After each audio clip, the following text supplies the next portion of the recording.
can win here 150 times and it never gets old. There's something about this place. The fans are on their feet. Big crash. Oh! Your champion, Brandon Ward. Let's go racing! Brotherly love, brotherly photo finish. Chase Robertson, title number 2. Still the most exciting of them all.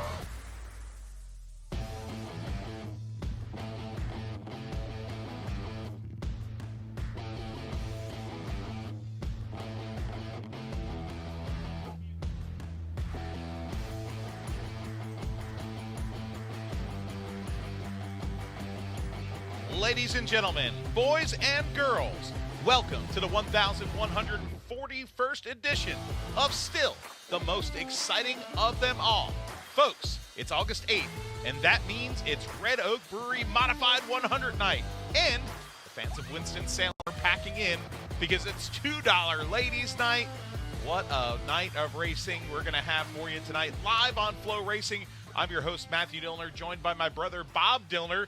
And the rains have left Winston-Salem, North Carolina, and the fans have entered the arena. But those rains present a challenge here tonight because no practice whatsoever for the racing that we're going to see in all the teams in that pit area, and it has everybody scrambling as to what this track is going to do. Here's a look at tonight's lineup. Of course, a pair of stadium stock races, twin sportsman races, but the big one, the Red Oak Brewery 100 for the NASCAR Modifieds, and of course the street stocks to boot to conclude the evening. Well, Bob, the Modifieds may be the featured division here at Bowman Gray Stadium, but within the Bowman Gray circle, whether it's the people on the outside of the fence or the people on the inside of the guardrails, all the talk has been about the last sportsman race we had, okay, July 5th, and the ending of that one. Now the 55 moved to 21 earlier in the race, and then it appeared Tommy Neal waited on the last lap for Zach Orr. Yeah, but you can't tell the intent of a race car driver, and Tommy tells us that he had a carburetor issue, and that's why he was in that position. So you got to say, okay, Tommy, we got to believe you, but look at the chaos that ensues. The Madhouse, it's simply Madhouse that night, and it was a wild finish that people 2 weeks later are still talking about.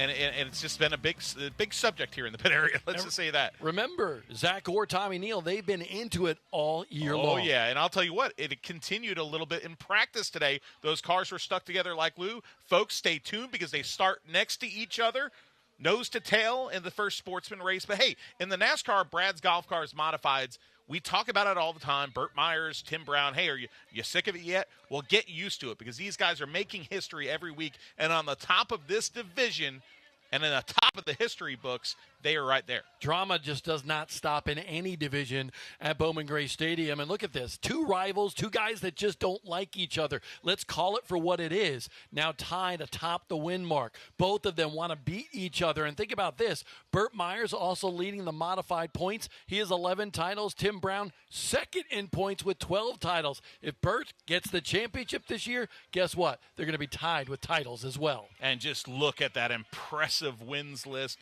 Broken down by division. So much history here, so much drama, so much storylines. Bowman Gray Stadium is simply cinema, short track racing style. We'll be back at NASCAR's original weekly racing series track after this.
Madhouse Minute. Madhouse fans, just a year ago, we lost a great friend. He was a racer, a winner, a champion, but as I said, and most importantly, our friend. I invite you to join with me now for a moment of silence in remembrance of Robbie Brewer.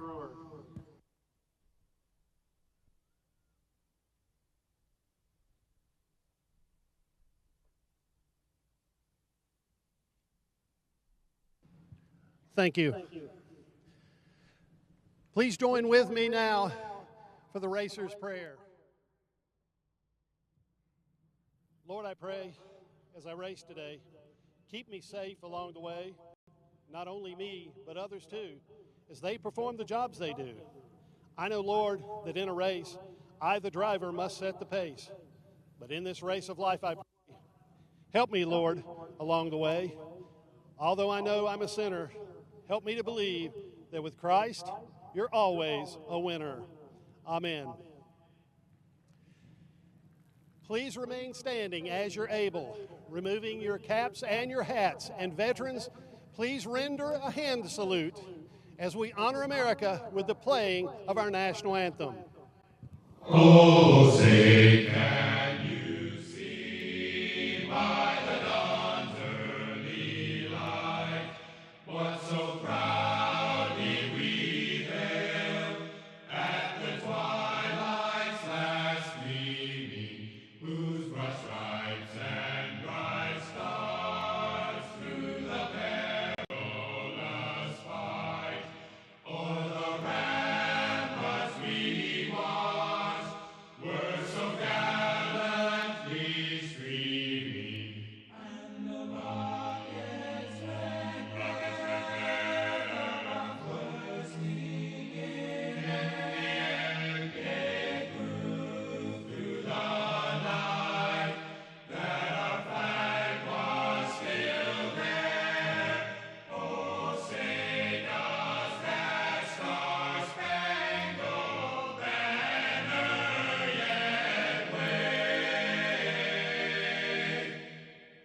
o'er the land of the free and the home of the brave? Race fans, let me hear you make some noise. Are you glad to be at the Madhouse on a Saturday night?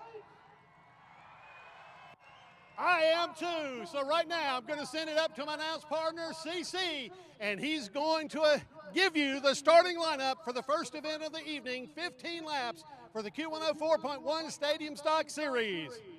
Thank you, Randy Pulliam. And starting fifth. All right, we are ready to go racing here at Bowman Gray Stadium. Right before we went on air, a touching tribute to Robbie Brewer, the racer that we lost last year here, a beloved member of the Bowman Gray racing family. So that was just a beautiful moment here at Bowman Gray Stadium. But folks, before we come back with racing, check out what happened last week. It's the Madhouse Minute. Night 1,140. Here we go. But no match for the speed down behind him. Geeson spins into the infield mud. Tyler McDonald gets the win. The Myers family leads you to green. He will make history and tie Tim Brown atop the all-time wins list at Bowman Gray Stadium. Win number 107. Tiger Tommy Neal gets turned by Brian Sykes Jr. and he gets turned by Sykes. Sykes turns Donkey Strong. And that car goes spinning through the grass and strikes the wall. Or gets into the back of Tommy Neal. Side by side, it's Greg, it's Sykes, it's Greg's the winner of the 100 as mayhem erupts at the Coliseum of Chaos. Bumper tag coming off the turn. Superman, John Holloman does it. The 69 returns to victory lane for win 29 of his career. Sand over the there, Madhouse C-Mac. Minute by KevinSaysYes.com. I think it's going to be the Madhouse 5 minutes next week. Glasgow got into Prevette, turned him around. He pays him back and spins him back. Sanders on Sanders' crime. He the front straightaway. Win 40. Chuck Wall. Like that. He didn't like that. He goes down low and takes a little sheet metal with him. Now Bentley Black gets into the 70. We're going to end this thing. The curfew has ended it. Jonathan Brown returns to victory lane. His 31st career win and the 4th division he's won at the stadium.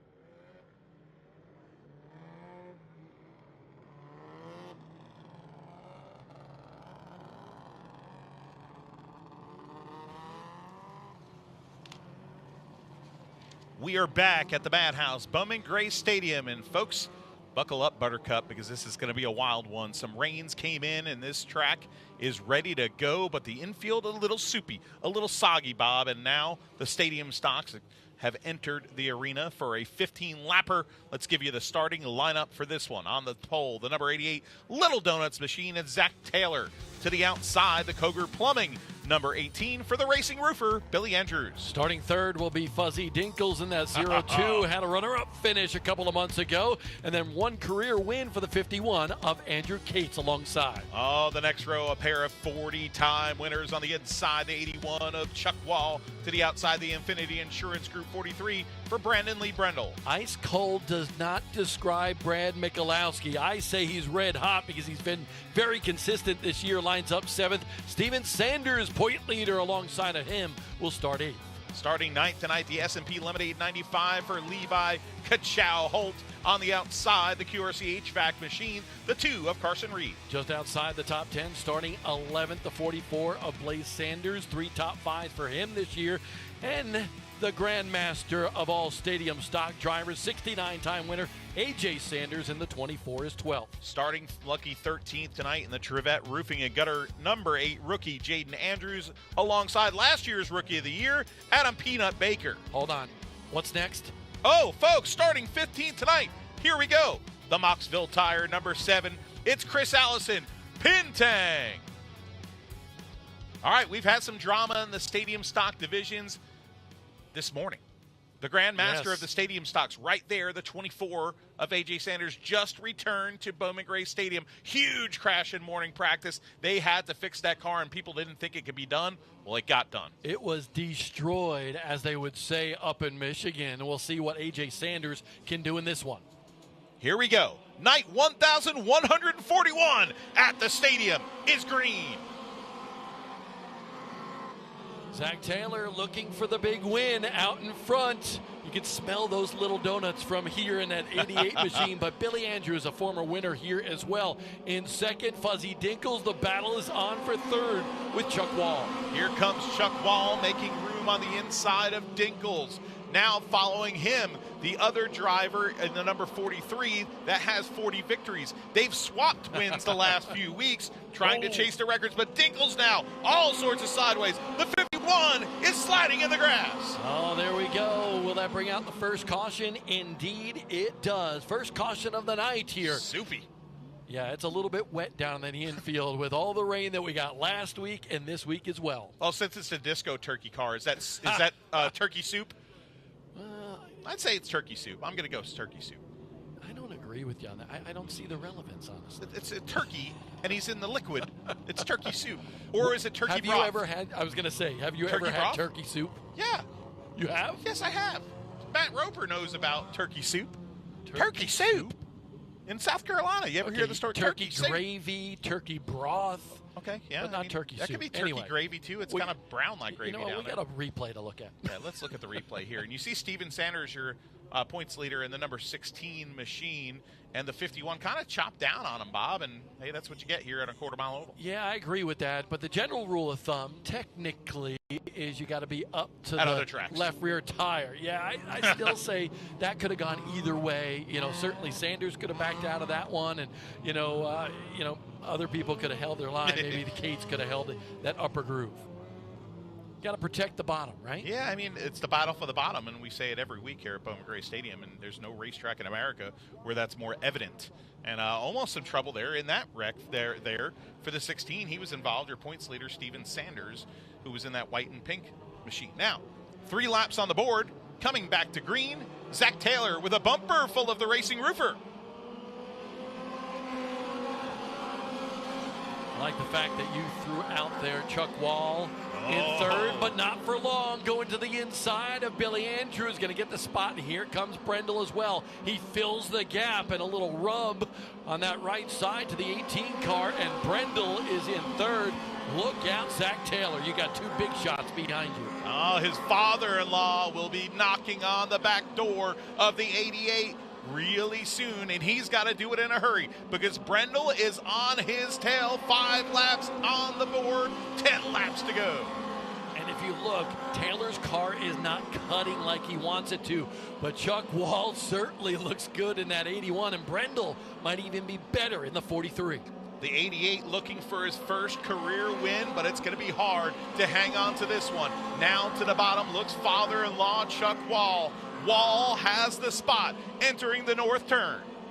Here comes Wall on the inside, going to be able to get the lead. Can the 88 close the door on Brendel? I don't think he's going to be able to do it. Brendel going to be able to get to that second spot coming off of turn number 2. And now the battle is on between 2 giants of the stadium stocks at Bowman Gray. The 4-time winner, Brandon Brendel, now in second position. Chuck Wall, 2-time winner this year, second place in points, is your race leader. Zach Taylor in third, 4th for the racing roofer, 5th for Brad Michalowski, and Levi Holt and Steven Sanders shortly behind. Man, you got a battle back there between Michalowski, Holt, and Andrews in the 18.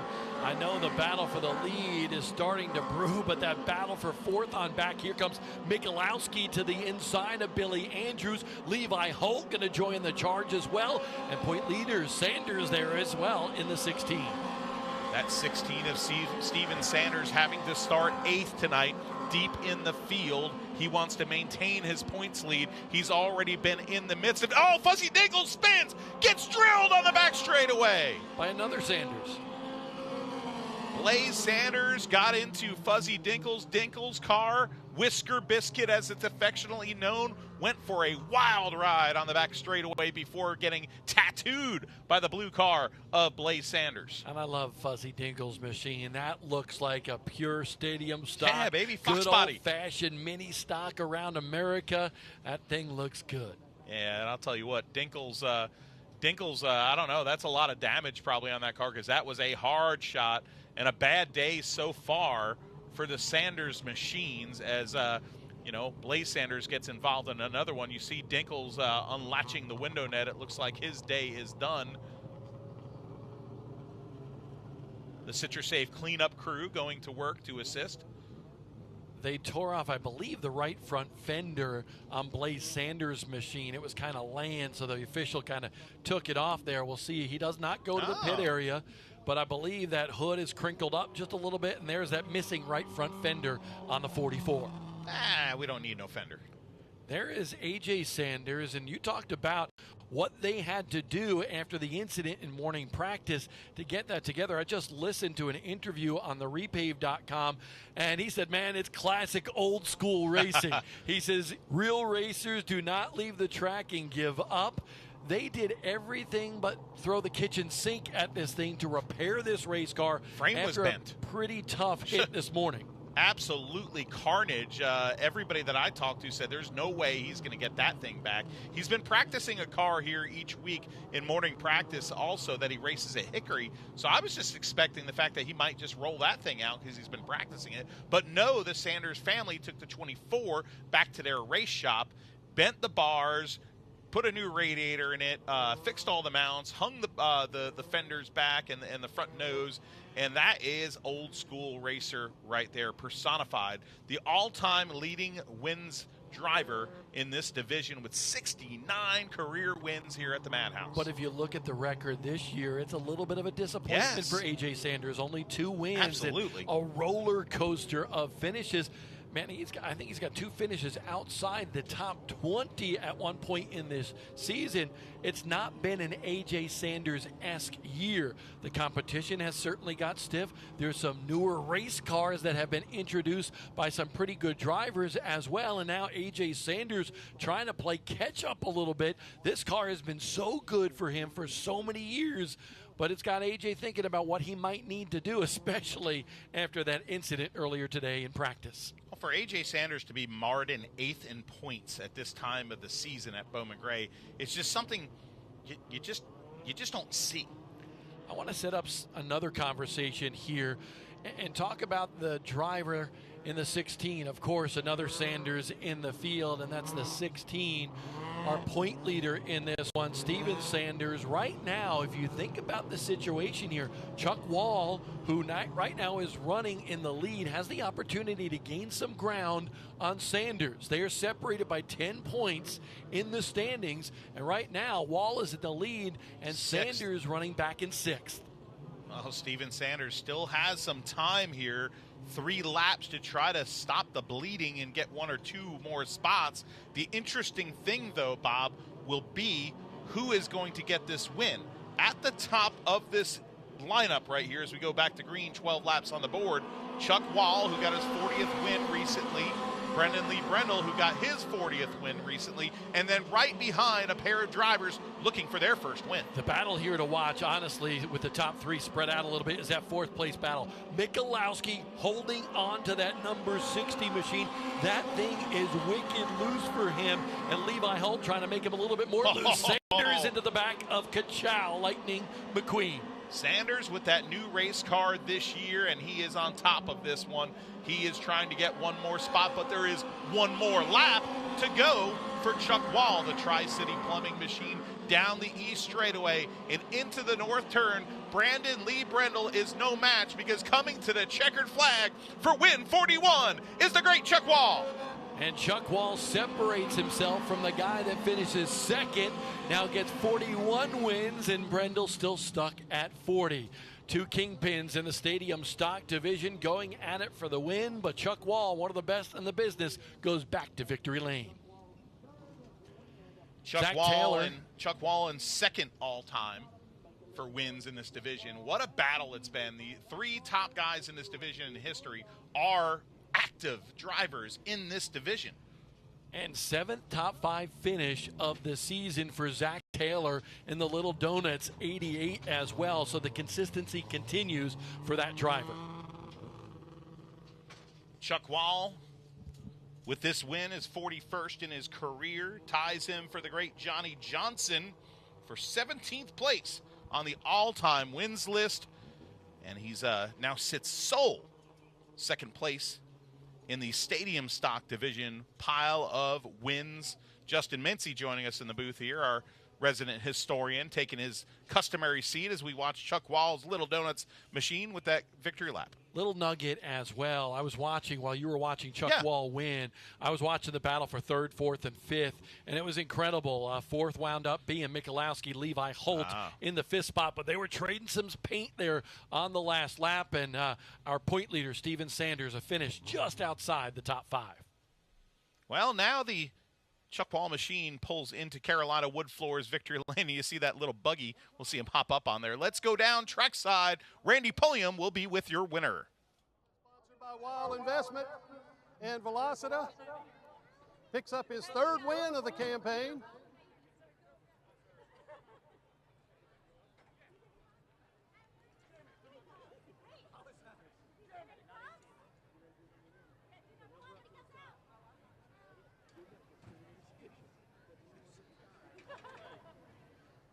Of course, Chuck's got a big old smile on his face as he climbs out of the cockpit.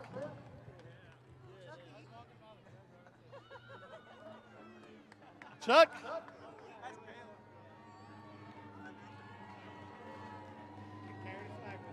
Great win for Chuck Wall. Third win of the season. Chuck. I want my grandbaby up here. Yeah, Chuck wants his grandbaby.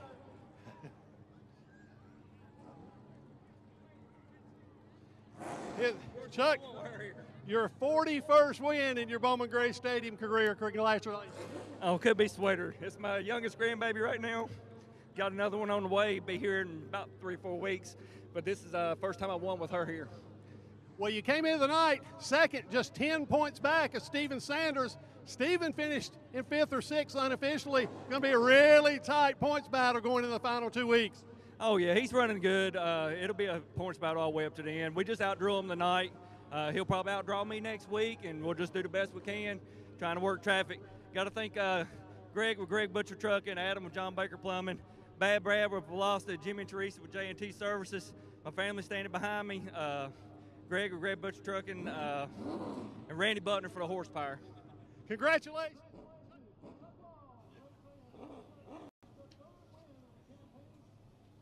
Chuck Wall, the winner, and it looks like unofficially with Steven Sanders finishing 6th, that might have the top 2 in this division next week coming in tied atop the Stadium Stock points list.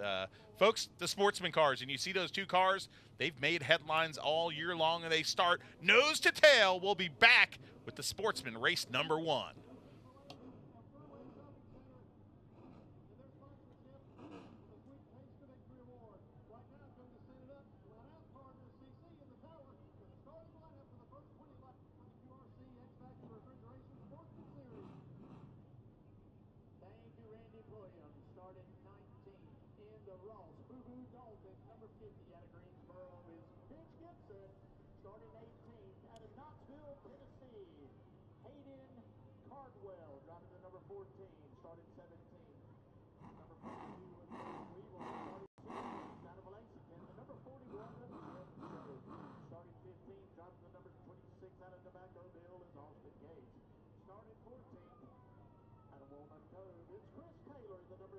Starting 13th out of Winston-Salem is the 03 of Sterling Clemens.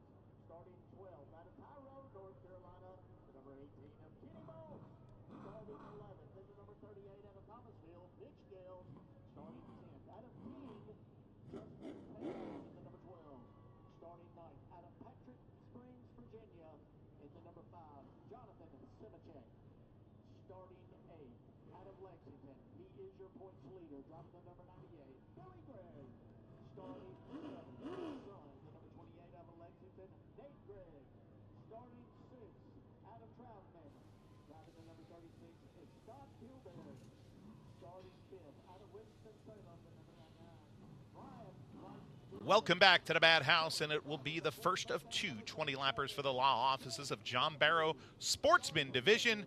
And, folks, the battle for the points championship in this division has been red hot, and it's between 2 drivers, Billy Gregg and Justin Donkey Strong Taylor, putting on a show and only separated by a few points. Yeah, these 2 very good seasons for both of them, especially for Donkey Strong. Justin Taylor won that big 100-lapper earlier in the year. Those double-point races, that's been the problem for Justin Taylor, but he is nip and tuck right now with the veteran Billy Gregg. Yeah, I mean, he's plus 14 in those right there, and Gregg, just a better average as far as his average finish. 3.05 to a 4.94. That is the big difference, Bob. But, hey, everybody's not really talking about these 2 drivers tonight. They're talking about 2 other drivers, and they line up near each other as well. But speaking of lineup, let's give you the starting lineup for this race, Bob. One of them is on the point. Oh, he is. That's right. And that's going to be the source of contention tonight. Starting on the pole in the Harkey litigation number 21, it's the Tiger, Tommy Neal. To the outside, in the MH Cleaning Services number 24, it's the Furnace, A.J. Burness. Second row inside, that's the one to watch. Right behind Tommy Neal will be 6-time winner this season, Zach Orr in the 55. They don't like each other, Tommy Neal and Zach Orr. Alongside of him in the number 37, it's Chris Nasty Massey, who's been running well as of late. And I think he's racing in a tuxedo tonight, Bob. Starting 5th tonight in the Sykes Metal Roofing number 99, it's Brian Sykes Jr., the rookie, to the outside from Troutman, North Carolina, the Mark Davis Racing 36 for Scott Gilbury. a pair of Gregs in row number 4. Nate Gregg with 4 wins, 3 wins for his dad leading the points. So the Gregg family right there in row number 4. Starting ninth tonight from Martinsville, Virginia, it's Jonathan Simicek on the 5 into the outside. Your second place points man starting right behind the points leader and the EME concrete specialist number 12. It's Donkey Strong, Justin Taylor. The good guy, Mitch Gale's going to try to rebound from a couple of weeks ago. He finished 18th, wants a better finish here tonight. He will line up in 11th on the outside. Kenny Bost in that 18 car. He's been pretty good 3 of the last 4 weeks. Starting in lucky position 13 is the 03 machine, the rock star, Sterling Plemons. And to the outside, the number 88, it's Chris Taylor. Starting 15th, the 26 of Austin Cates, 4 top 10s for him this year. And Jim Schoaf will be behind the wheel of the 41 tonight. Joel Weevil in the number 42 lines up next. And then on the outside, the winner of the Madhouse Challenge gets a ride here tonight. His debut, Hayden Cardwell, a dirt late model racer from Tennessee. Rounding out the rear of the field, Mitch Gibson from Greensboro, North Carolina, in the number 50 machine for Boo Boo Dalton Racing. 20 laps, first twin 20 for the sportsman division. Do you have your popcorn for this one? Folks, you got the memes ready? If not, dial them up on your phone. Let's take a look here. Your pole sitter, Tommy Neal, lining up right behind him, Zach Orr. You might need a little extra butter, but certainly no salt is needed tonight because there's plenty of salt between those two on the inside row. Green flag is out for the sportsman division. The Tiger, Tommy Neal, sends it into turn number 1. He has the lead. A.J. Burness files in for second place. They're single file. A little surprised that Zach Orr was not able to take over that second position. A little further back, some bumping and banging, but we're used to that in the sportsman division. Oh, and it's between the points leader and the second place points man. Now Orr looks to the bottom of Burness, heading into the north turn. He will have the spot, but he's going to have a lot of catching up to do to catch up to Tommy Neal, who's stretched out to a 9-car length lead. Yeah, Burness is going to get freight trained, I believe, here by Sykes and then Gregg in the 28. Taylor just moved by Billy Gregg, and now Billy Gregg retaliates, bashes the back of Justin Taylor's machine, and then look at what happens behind them. Well, Nasty Massey, Chris Massey, got into the number 98 and finished the job. Now your points leader is in the infield grass, pulling out of the grass the number 98 silver and black machine of Billy Gregg. Wow. You talk about a change in the championship complexion. It happened here in the opening laps of the NASCAR Sportsman Division with 3 weeks to go, including this one. The championship picture changing by the minute after Billy Gregg gets involved in an incident, and Donkey Strong Justin Taylor saves his race car and continues. Wow, that was incredible. And then, Massey came in there and just finished Gregg off. Looked like he was taking no mercy on that 98 car. Thought he might back out of the gas a little bit and let Billy Gregg just kind of settle in, but he just finished him off. Wow, yeah, Massey with a lot of damage on the front of his vehicle from that one. But Billy Gregg, we talked about it before this race. He's had trouble in big moments in the double points races, and tonight, trouble. Luckily for him, it's 4 laps into a 20-lap race. He can come back out, hopefully make the bleeding stop pretty quick, and gain a few positions. But every spot matters with 3 weeks to go in the season. And that's the problem right now with only 8 markers separating Billy Gregg and Justin Taylor. Now, Billy Gregg's going to gain some spots here, but how many will he get? There's Massey coming back on the racetrack, and that car is all torn up. That left front fender is wiggling as well. They might need to pull that one off as well. After that, he'll have no fenders on that race car. So pretty interesting scenario there. I know you caught even the beginning of that one. Yeah. I saw them going into turn number 3. What kind of constituted what you saw? Well, there's some contact from Taylor to Gregg. Then Taylor gets around Gregg. Taylor pretty much stopped going into the turn to play defense against possible offense for Billy Gregg, and that just started the whole thing. And then when the jam up happened, Chris Massey just got in there hot and finished off the number 98. So here's the scenario right now. Justin Taylor, 6th. Billy Gregg, 12th. We'll keep an eye on that as we're set to come back to green. 4 laps on the Colby's restart scoreboard. Tommy Neal, the Tiger, is your leader. His nemesis this year, Zach Orr, now to his bumper. The battle is on for the 3rd position, though. Burness has a mirror full of the 99 of Brian Sykes Jr. Someday I'd love to see A.J. Burness have a car that handles well. Honestly, the dude can drive, but that car never wants to turn until it wants to turn too much. More Taylor and Gregg contact. Taylor got into Nate Gregg. Taylor, now Nate Gregg slams Justin Taylor. Slams them. Taylor spins. The war is on between Taylor and the Greggs at Bowman Gray Stadium. Ho, ho, ho. Keep an eye on Justin Taylor. He is not happy, but he does not want to throw away his season. He has to remain calm here. Will he? That is the question. The 12 pointing his car towards Nate Gregg. He does not do anything. Gregg possibly exacting revenge from the contact from Taylor to his father. The soap opera, The Young and the Restless. It is Bowman Gray Stadium. That is your 2nd place points man right now, getting this car turned around. He doesn't want to get into that wet infield grass too much, Bob. Isn't it ironic that... Okay, Alanis Morissette. That's right. That Justin Taylor gets into it with both Greggs in this race when there's really no communication. It's not like they said, hey, your dad got into an incident with Taylor, but Here's watch what happens here. This is where, watch that car come into the frame, the 28 just ramming like a Dodge Ram, honestly, into the back of Taylor's machine. And what precipitated that was a little contact prior to that.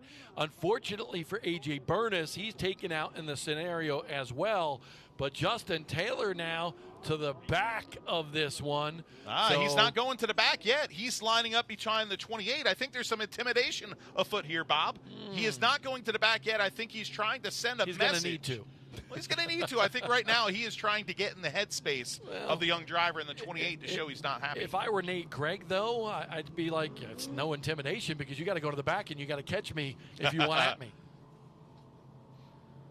Oh, boy. The Sportsman division has had, not the greatest car counts this year, but one thing it has not lacked, Bob, is drama and storylines. This division is just chock full of it. It's like opening up a bag and there, instead of 3 different type of snacks, there's like 12. Remember the old Jiffy Pop popcorn? I feel like every time they throw the green flag on a Sportsman race, that popcorn's just going to pop. and that's what we saw already here tonight. We're coming green next time by, but this is the NASCAR Sportsman division at the Madhouse. It is intense, it's electrifying, and it's downright nasty. A.J. Burnett being put back in the 3rd position. There's a little contestment right there between he and Brian Sykes. So Jr. It looks like Taylor's going to remain in his spot as well. Really? That's a big surprise to me, honestly, because if they were going to give him his spot back, why wouldn't you put him ahead of the 28? That's interesting, unless they were saying the caution was thrown for something else. There you go. That might have been it. The Jonathan Simicek car, we are being told, possibly spun. So maybe the caution was actually out. Instead of for the 12 car, what we saw. So remember, folks, things are not always what they seem, especially here at the famed quarter mile. But hey, what's going to be interesting, Bob? What's going to be interesting here? The 28 is going to line up with the 12 right to his backside. Interesting scenario. You would think, honestly, if that's the case, the 12 would be ahead of the 28, though. I will just point that out. So right now, Justin Taylor, we're coming back to the green flag. It waves again for Tommy Neal, but now it's Justin Taylor behind Nate Gregg. Contact between Orr and Neal at the front of this one. Now going into the north turn, a little bit of a nudge again as the yellow flag comes out. Rain, possibly. Just as things were getting spicy, debris on the backstretch. Good spot. Good job there, Justin. You got better eyes than I. I saw everybody stand up and look at the sky, and we have a wet window in front of us.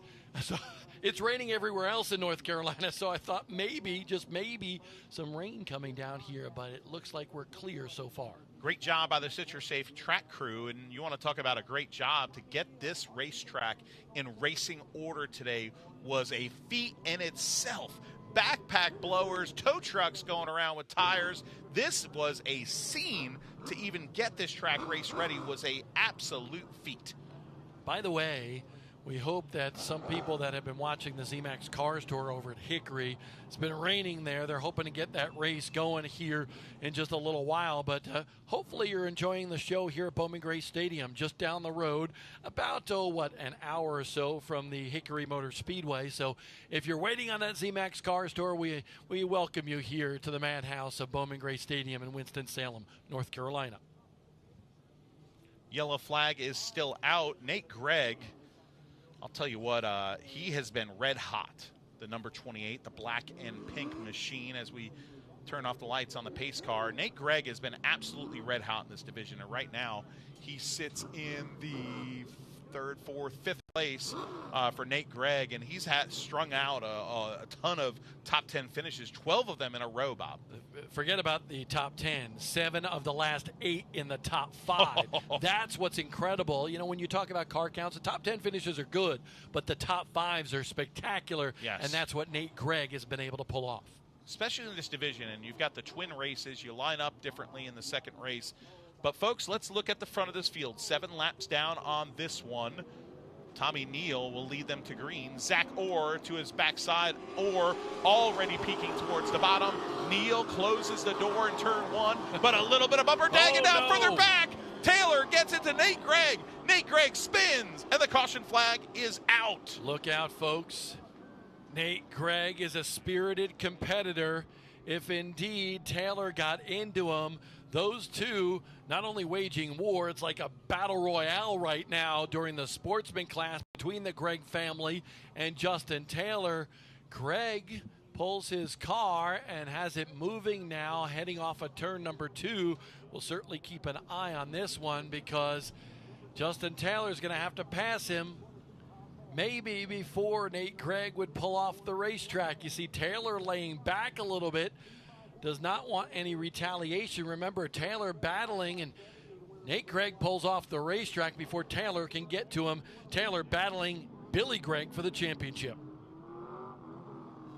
Wow. The drama continues. Let's look at the Hudson Auto Works replay, and you see the top of your screen, that contact between the 12 and the number 28. I mean, they really stacked up there, Bob. So you could say there might have been intent, but there was an accordion effect there. Well, I think it's just an easy thing for Justin Taylor to say, hey, he was checking up in front of me, and I just got into him because I didn't expect him to check up. And you saw the 28 hard on the binders because they were checking up in front of him. His nose was already darting to the outside before Justin Taylor got to him, but Justin Taylor certainly, finished it off. I'll tell you what, Bob, in this, we talked about the genesis of this was that car right there. As we were looking at the 28, now it's the 98. Let's focus back on him, Bob, because he got taken out earlier in the race. He's back up to 10th, and he's only, there's only 4 cars separating he and Justin Taylor. But if they finish there, guess what? We have a virtual lock atop of the championship standings with that 8 points between the two with a 4-point, 4-position differential. So with 2 points apiece for each position, you're right there in terms of the points. And we saw out of the stadium stocks an unofficial tie for the points lead. But we're not even halfway. That's what I'm looking at there. And yes, Greg has to get around Kenny Boss there and a few good race cars. Mitch Gales in the 38, who Mitch Gales taking that car to a dyno this week and figuring out some things that have been wrong with it so far this season. But I think Billy Gregg, you can rest assured he's going to battle his way up closer to Taylor right here. But 8 laps on the board as we come back to green. We usually say that the modern Chevrolet Pace vehicle pulls in the end zone, but it's too muddy tonight, so it will pull off behind the field house. Coming back to the green flag for the sportsman division, it's Neal, it's Orr. Let's see what's going to happen. Orr keeps on getting into that 21 every time they enter the corner. but he can't get underneath Tommy Neal. Neal, the veteran, knows how to run about a quarter of a groove up and use that car awfully wide to keep somebody at bay. But will the 55 of Orr put a little pressure on him and maybe knock that bumper into his back bumper? He does, going into turn 3. What a shot by Orr. Looks like he's trying to do it clean. Yes, there's a difference between being physical and being too over-aggressive. Right now, he gets into him, stacks up, Orr actually lifted off the throttle. Yeah, Sykes got into the back of the 55, kind of wrecked the nose on that 99 a little bit. But just past the halfway point in this one, Tommy Neal still leads. He is so savvy when he gets that top spot, knows how to keep a lead. 3rd and 4th now. There's Sykes Jr., the rookie, in the number 99 black machine. But now here comes the number 12. Donkey Strong Justin Taylor enters the picture in the 4th position, 5th for Burness. What battles on this racetrack.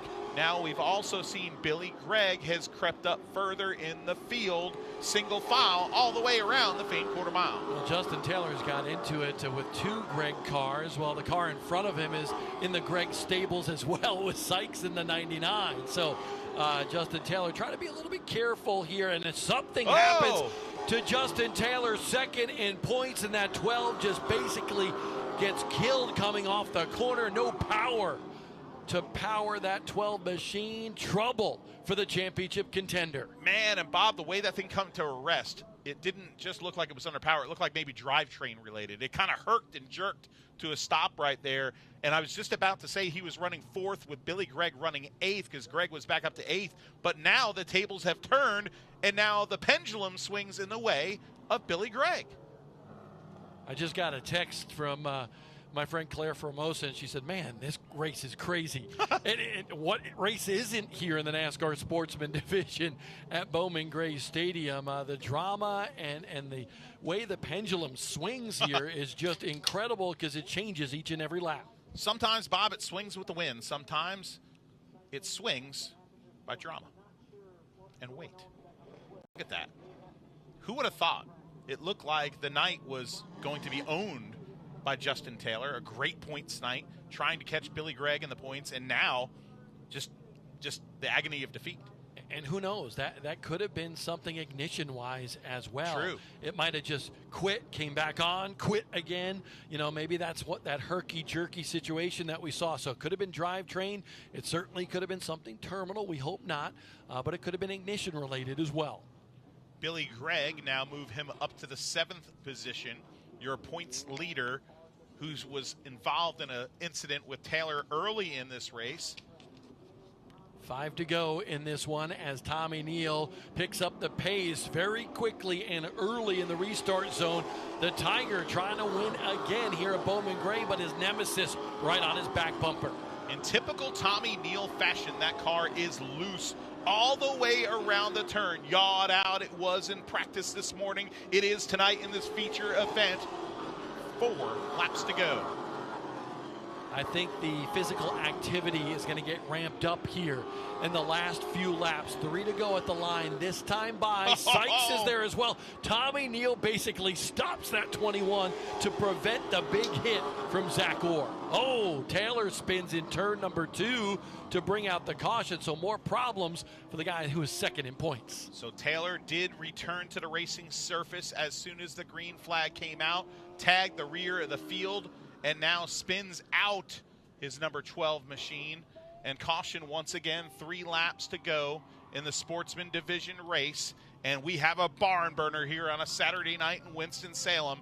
2 rival drivers who have not only gotten into each other on the racetrack, they've had a war of words. They've gotten out of their cars, stood on the other person's car, and yelled at each other. This is something else here, Bob. I think we're going to have a green-white checker finish. GWC at Bowman Gray Stadium for sportsmen. And this is when I think it's going to get downright nasty, because at the end of the race, the gloves are off. And I think we're going to see those gloves come off here probably when you get the white flag. That last lap, Man, the sparks are going to fly. I believe you're going to see Orr get into the back of Tommy Neal. He's probably going to park his car in the center of the corner like he's parking it to go to the grocery store to try to keep the 55 behind him. We'll see who gets it after 2 laps. You know, Bob, I was actually just nerding out looking at some research the other day and looking at the points battle. And Tommy Neal, despite 4 finishes outside of the top 10, is 5th in points. That just shows you what a tornado this division has been. This is going to be a tornado, and I would just want to give a hats off to A.J. Burness. Yes. Still riding 4th with 2 to go. Unbelievable run for the driver from Oswego, New York. Now, green-white checker finish. We stand to our feet because the crowd around the Madhouse is as well. The Tiger, Tommy Neal, on the point for this one, but here comes Orr, Bob. Zach Orr back into this one, gets into the back of the 21, nudges him up the racetrack, continues to nudge him up. 1 lap to go between 2 kingpins in the sportsman division.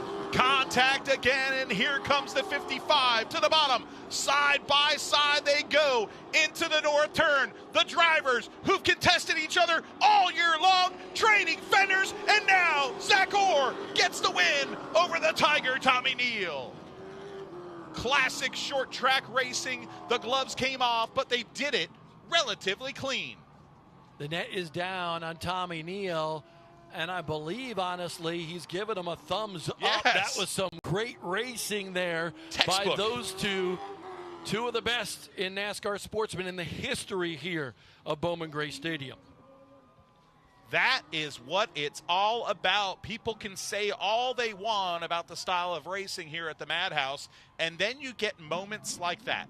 Moments that possibly don't make the headlines, the social media posts, the YouTube pages, but they thrill the fans. People don't just come to Bowman Gray Stadium for destruction. They come here for good old-fashioned, gloves off, short track racing, and look at that crowd saluting the driver of the 55. Some of them are saluting him by cheering him on, and some of them are booing him because those are 2 of the most prolific racers right here battling for the lead in the Hudson Auto Works replay. Watch Orr get into the corner here. He's going to get really hard into the back of the 21. Tommy's in trouble now, a 4-wheel slide, but he is so good. Gets that momentum on the top side, is able to stay even until right there when he's got to pivot that car. Tommy tried to turn down into the 55 to slow him down, but could not slow Zach Orr. God, I love that angle where you see the fans there erupting. Zach Orr wins his 32nd of his career, tying Kyle Edwards for 30th on the all-time wins list. So welcome to the top 30. By the way, is that a chicken or a cardinal on the top of that It's roof? It's not chicken plumbing, folks. It's Cardinal Plumbing, and he's going to celebrate right by that muscle Cardinal. Right now, he is picking a number for the draw for the Madhouse Scramble for the 2nd feature event. Let's go down to Randy Pulliam and see the fate of Sportsman Race number 2's starting lineup and your race winner, Zach Orr. For the Elite Underground Utility Madhouse Scramble redraw, keep your number on the board.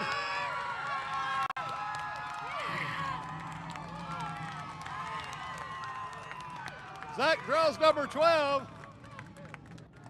Zach, let's head over to the Carolina Wood Floors winner circle.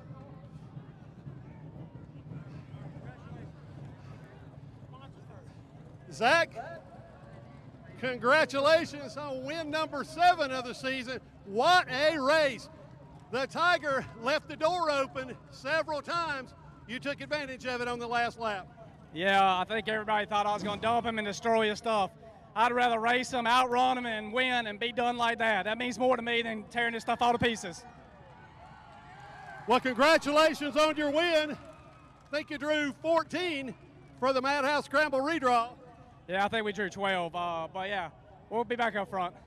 Congratulations again, Zach. You want to thank your sponsors, I'm sure. Yeah, I want to thank you.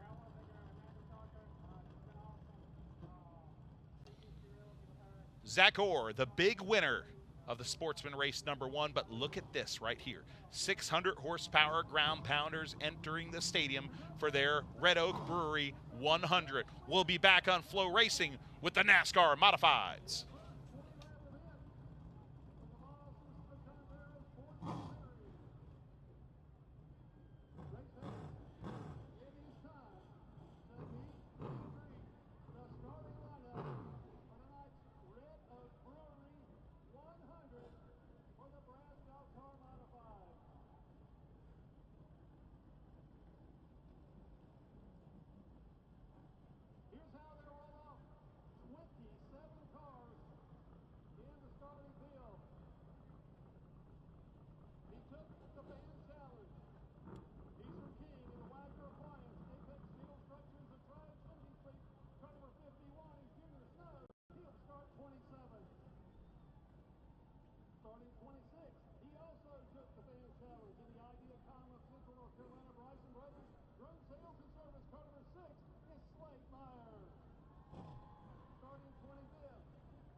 We are back at NASCAR's original weekly racing track to watch its original division tonight compete for the Red Oak Brewery 100. Now, we've talked about Tim Brown and Burt Myers and the heated battle for the points standings and the championship here. But look at the driver in third. Yes, he's 90 points behind, but what a season, Bob, so far for the third and fourth place drivers. Junior Snow, Slate Myers, Junior Snow in particular. Yeah, Junior Snow is a hard charger, but he's finding that maturity behind the wheel of a modified. You take a look at this graphic, and I like the tail end of it. Yes. He's been more and more consistent. At times, gosh, if this was in a hospital, he would have died a couple of times. But you could see the rises and the pitfalls of Junior Snow's solid season so far. The best he's had here in terms of consistency for that 51 machine. Yeah, Junior Snow has had an impressive season so far. Of course, third in points, but if you look at it right there, the 12 top 10s is very impressive. The 8 top 5s, you know, Junior Snow is coming into his own as one of the superstars of this division. Yeah, Junior Snow is just so good at not only driving but setting up a race car. Last night up at Pulaski County Motorsports Park with the Smart Modified Tour, he was crew chiefing for the S&S Racing Ride and for the PSR team. So doing a great job both behind the wheel as, you know, tutoring other drivers with the All-Star Ride several times this year for Bill Stanley and Hermie Sadler. Well, folks, the modifieds are on the track. You can hear the crowd in the background. Let's give you the starting lineup for this Red Oak Brewery 100. Starting on the point tonight, the driver they call the showstopper, the Taylor Auto Parts, number 16. It's Chris Fleming. To the outside, the driver they call the Flying Floridian. It's Jeremy Gershner. Second-generation race car driver Brandon Butner in the 35 will start third, and look at who is starting fourth. The point leader going after his 12th title, the ace Burt Myers in the Citrus Safe machine. Starting fifth tonight, the driver that won the last time we were here at Bowman Gray Stadium, the 69 Black Sand Company machine for John Holloman, the fourth. On the outside of that machine, the QRC HVAC and refrigeration number 10, it's the Bulldog, Mike Spini. One of the most colorful drivers here in the pit area, the Flying Taco and the 00. Danny Probst will start seventh to his outside. A guy still learning the ropes here at Bowman Gray Stadium in the 17, Lonnie Oakley. Starting next will be Daniel Yates in that white and fluorescent machine, number 18. To the outside, the Quality Seamless Gutters, number 14 for Trey Hutchins. Row number 6, starting 11th, the 75 of Lee Jeffries. Lee, one of the best in modified racing here for such a long time. To his outside, a winner this year in the number 9 machine with Ace Hardware on the side of the car, Kyle Southern. Starting in lucky position, number 13 is the Old Well Tavern. Number 39, it's Gerald Robinson. And on the outside of that will be the number 14 Myers Brothers entry for Corey Levette. A roller coaster season for the driver that starts 15th. And the number 99, it's Jordan Fleming. To his outside, Jonathan Brown, a 4-division winner at Bowman Gray Stadium. He won the Crown Vics a couple of weeks ago here at the Madhouse.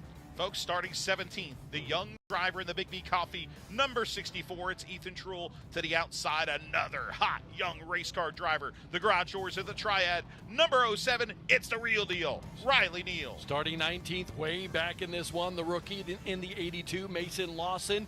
And then the veteran, Jason Myers in the number 4, looking for another win, but he's got a long way to go in this one. Randy Butner in the Muddy Creek Motorsports, number 5. The Iron Man starts 21st, and alongside the driver from Tobaccoville, North Carolina, the Jerry Hunt Super Center, number 83. Second place in points, it's the Rocket, Tim Brown. A little bit further back in the field here, Andrew Hara in the number 3, and Susan Harwell in the 77 will make up row number 12. Gary Ledbetter starts in 25th. Young Slate Myers all the way back in 26 with Junior Snow. And Bob, tell them why. They are going after $9 grand here tonight for the Fans Challenge. They were top 5 in points. Qualifying washed out here tonight, so they allowed the top 4 in points to select whether they wanted to choose to go to the rear of the field and then make their way back to the front. If they're able to do that and score a good finish here tonight, guess what? $9 grand on the line for that pair of drivers. So it is the race within the race, the Fans Challenge. Susan Harwell just arrived to the stadium a short time ago. Her children, Ethan and Gavin, competing at the Loretta Lynn's, the, let's see if I can say it, the Monster Energy AMA Amateur National Championship, motocross National Championship at the Loretta Lynn's in Tennessee. It was live on Flow Racing. Gavin did a wonderful job, finishing 25th, 21st. And I don't know about how he did today, but I'll tell you what, those kids are good kids, and their mom was there, their dad Scott, to support them, and now she hustles their butt over to the Madhouse to start this one tonight. And you had the opportunity to go to Loretta Lynn's there in Tennessee awesome this week, and that is just a beautiful sight. There's not real money up for grabs there. This is true amateurs battling on dirt bikes, if you will, on a beautiful course that Loretta Lynn built for people trying to learn the sport of motocross. It was something else, and I liken it to short track auto racing, okay, you know, where it's grassroots, you know, families out there. This isn't big money teams. This is amateur type racing. This is very much in line to what we love about short track auto racing. There is the number 22 car, and Bob mentioned it before, but a big moment for the driver of this car, Jonathan John Boy Brown, last week, making history here at Bowman Gray Stadium, Bob. Absolutely. 4 divisions he has now won, and that's pretty incredible. And now he is actually tied Ralph Brinkley as well as David Melton. And if you throw in the demo derby, okay, and there's a big debate about this, Jonathan Brown has already won in 5 divisions here because he's a 2-time demo derby winner as well. And you look at the back of that car, he's racing for Puddin Swisher tonight, one of the all-time greats here at Bowman Gray Stadium, who's at home dealing with some health issues right now. And Puddin, we know you're watching because you'd always watch with your friends at S&R Motor Company, and we know you're watching tonight. Puddin Swisher, we love you, and you're such an important part of our Madhouse family. You know, when you were walking through the pits earlier today and we were having to dance through the raindrops, I looked at this race car, and you could see it right here, clear as day, and so many people were talking about it. It wasn't just me that noticed. You take a look at that 83 machine. What color is the roll cage on that race car? It's red. Guess what this team did this week? They took the body off their orange car, put it on the blue car that he's won with here this year. So that red roll cage is the winning car with an orange body for Jerry Hunt Supercenter. Wow, good point there, Bob. And listen, several teams were pointing that out to me. Yeah, you can see it right there. It's clearly the dark red roll cage that would be on the Hayes Jewelers special, but now the Jerry Hunt Supercenter day glow orange body panels are on that race car. Both race cars have been practiced here every morning practice, and Justin Link has been doing some things on the front end geometry with this car, or excuse me, the other car. Now we're all confused, but both cars have been phenomenal for the Brown camp. Yeah, it's a different in philosophy in terms of platform setup, traditional setup, and right now Tim Brown running better with the traditional setup, but we're coming to the green here for the Red Oak 100. Folks, these are the drivers that live by the grace of God and 600 horsepower. The Red Oak Brewery 100 is green. Burt Myers trouble. Bob, did you see Burt Myers there almost in the fence as Chris Fleming takes the lead? Burt Myers in that 4th spot. The battle is for 5th. Denny Probst said, look at Speedy go way up the racetrack. He's going to lose a couple of spots in that camouflage 10. Single file much of the way around the quarter mile. Speedy recovering further on back in the field. Ethan Truel's your first car, side by side with Trey Hutchins. At the lead right now, it's Chris Fleming. He has a rear view mirror full of Superman. John Holloman has some of the cars exit the racetrack right in front of the leaders. And that was a close call there as Fleming zoomed into the corner a little bit further back in the field. Some bottleneck racing, but an opportunity for Tim Brown to pick up some spots. Yellow flag is out. Trouble for Trey Hutchins. Hutchins slowed down coming off the back straightaway there into turn number 3. And all the cars, Tim Brown and a few of them really stacked up there to try to avoid as they went 3 wide around the generational talent.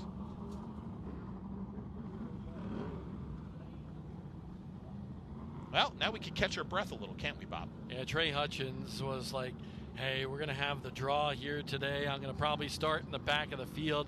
The kid is a great driver as he heads to the pit area, but he's had some tough luck this year in a part-time schedule at the stadium.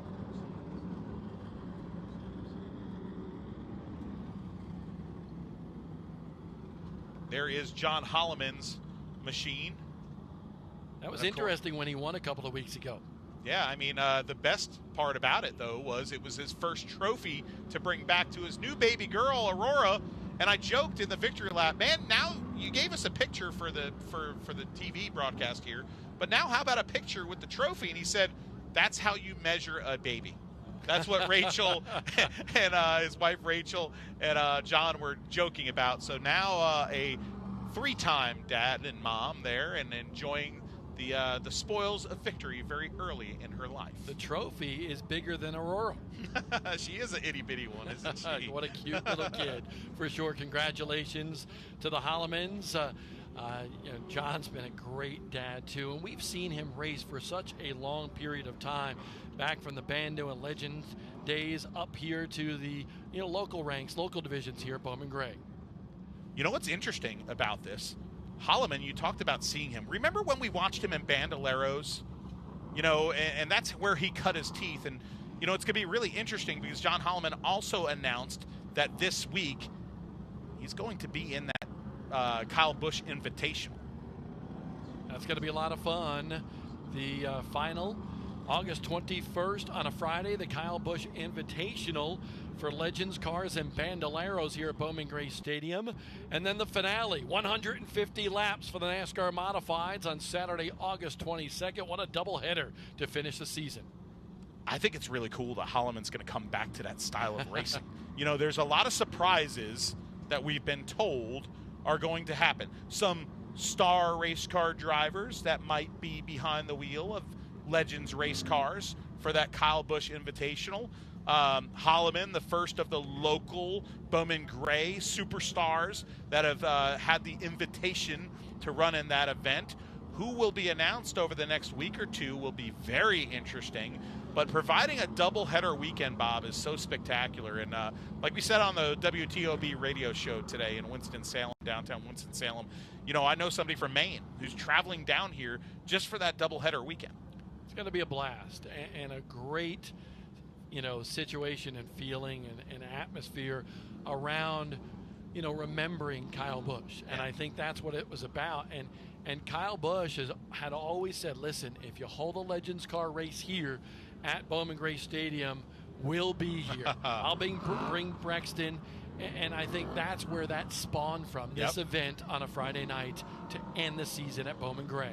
Holloman has won in both the Bandolero Bandit and Outlaw classes here at Bowman Gray, but Holloman right now had a choice to make. That cone on the racetrack, the leader can choose inside or outside. Typically, you choose inside here. Holloman chose the outside to challenge Chris Fleming on this double file restart. Burt Myers will line up fourth. He's the second car on the outside. Coming back to the green flag will be lap number 9, Fleming and Holloman. Yeah, the showstopper and Superman go into turn number 1. It's the 16 of Fleming grabbing the lead, but a little tap from the 69 of Holloman. Third place is Jeremy Gerster, one of his best runs of the season in that garage doors of the Triad number 55. Burt Myers with a little damage on the back end of that number 1, but he's sitting pretty as the point leader in fourth. Daniel Yates in fifth. Now you see the side-by-side battles around the famed quarter mile. Ethan Truel, who got in a little trouble last week with Slate Myers on the inside. Oh, bumper tag, and Junior Snow gets tagged, and he saves the race car. Now the number 3 spins. I think we're going to see a yellow flag. Yes, we do, Bob. Yellow flag is out. Yeah, Hara gets into the infield. You can see the glaze over those tires because the infield is wet here. So he's going to have to scrub that down, get a little heat in the tires, dry them off before we get fired once again.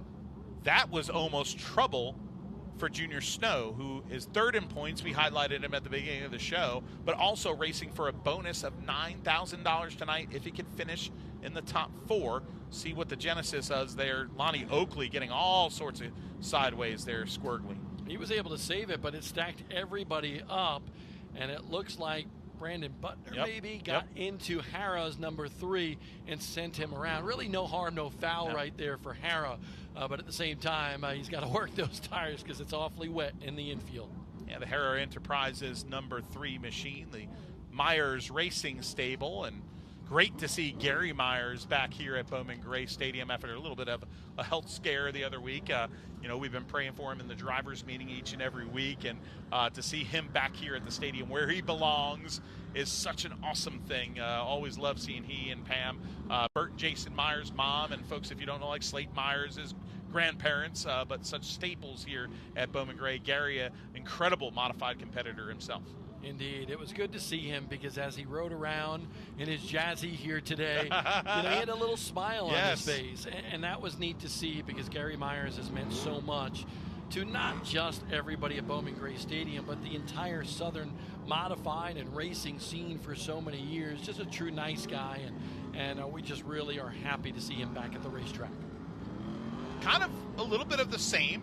Deja vu all over again for the Choose Cone this time. Okay, I'd like to take a look. I love Yogi Berra. I'd like to take a look at the second row here because Gershner's on the inside, Bob. The last time they restarted, Gershner kind of came up a little bit high. Burt Myers had to check up and be a little hesitant, a little careful there on the outside. It is so treacherous on the top here. Green flag is out. Not a lot of rubber on these racetracks, but big rubber on these race cars. Battling through this out turn, it's Fleming in the point. Here comes Holloman. Here comes the side-by-side battle behind it. Gershner with Myers on the top. Yates through the grass. Oh no, Yates is going to go around off of turn number 4 to bring out the caution once again. So a myriad of cautions early in the Red Oak 100 in Winston-Salem, North Carolina. Yates not able to go to the smart race last night, said work just too busy for him, but he's excited about bringing this white-green race car.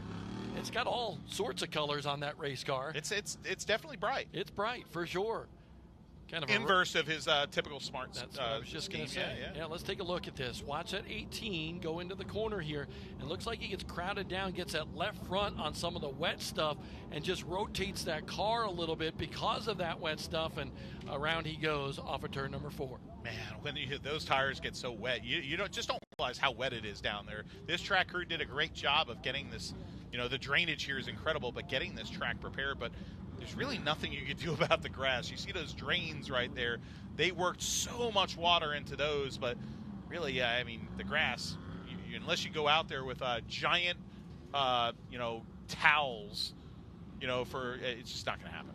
What's really incredible is I've been watching the radar, and we had a big green blob headed our way. I'm not dressed in green. When it got about 10 miles away, it kind of evaporated a little bit and went south of us. So I think we're going to be okay here tonight at Bowman Gray Stadium. But definitely the eyes have been on the skies all over the state here with weekly racing action at Hickory and here at Bowman Gray and so many other places. Well, the Choose Cone just took a flop because the number 1 car was able to choose because he had the 3rd position when the yellow flag came out. So Burt Myers now being able to line up on the bottom. He will be right behind your leader, Chris Fleming. That moves the 55 of Gershner to the top. This should be very interesting. Jordan Fleming in the 99 entering the top 5. 2 Flemings in the top 5. Green flag is back out. Fleming and Holloman side by side into the turn. Here comes Burt Myers, the ace, Superman, side by side into the north turn. Burt doing exactly what he needs to do in that Citrus Safe number 1 on the inside, filling the hole, if you will. Holloman not able to get down, and now Burt Myers moves into 2nd. You'll see Holloman kind of try to follow him into the corner, but Burt Myers, the car's just kind of lining up well for him. Oh my. Danny Probst goes around further back in the field, and what a close call once again for the Snowman, Junior Snow, who was just caught by that wreck by the hair of his chinny chin chin.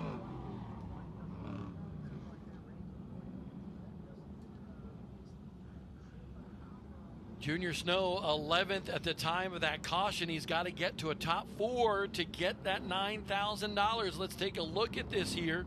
A little contact. He came down on the number 75, which put him into that grass. Nothing you could do once those tires hit that grass. That nose pushed up for Lee Jeffries, Bob. And Lee Jeffries, honestly, really kind of just was a little bit innocent, I believe, there, because the 00 coming down and problems certainly for Danny Probst here, one of the true nice guys in the garage area, but he's been struggling just a little bit here this year in NASCAR modified action. Had an interesting conversation, Bob, with Danny Probst here. When isn't it an interesting if conversation? If he's breathing, he's interesting. Yeah. So today he was telling me that he and one of his crew members are going to the country of Chile. Why?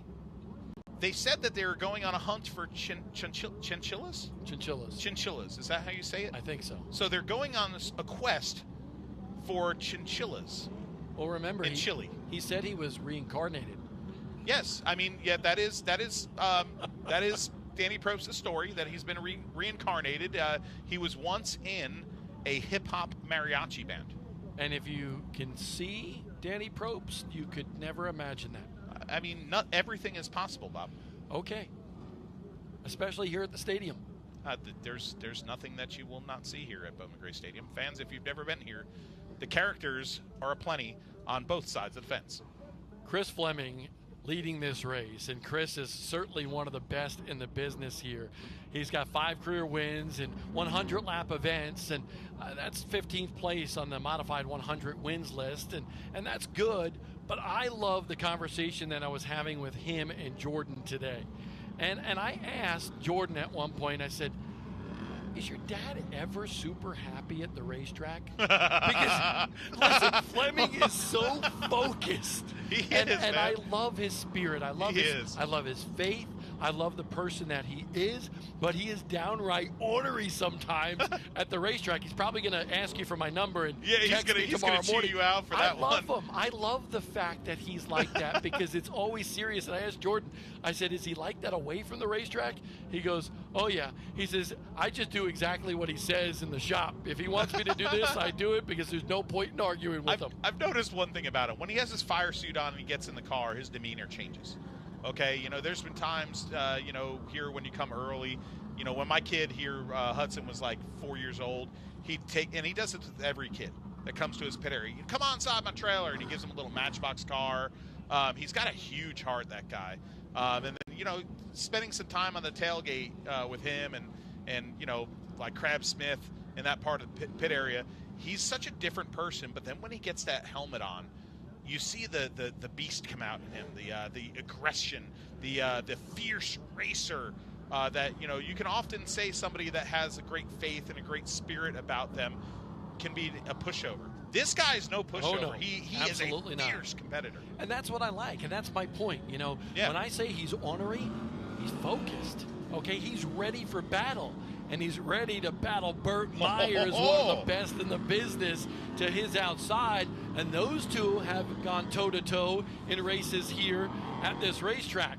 Holloman is there, and then Speeney on the outside row right behind Myers, and they don't like each other too much either.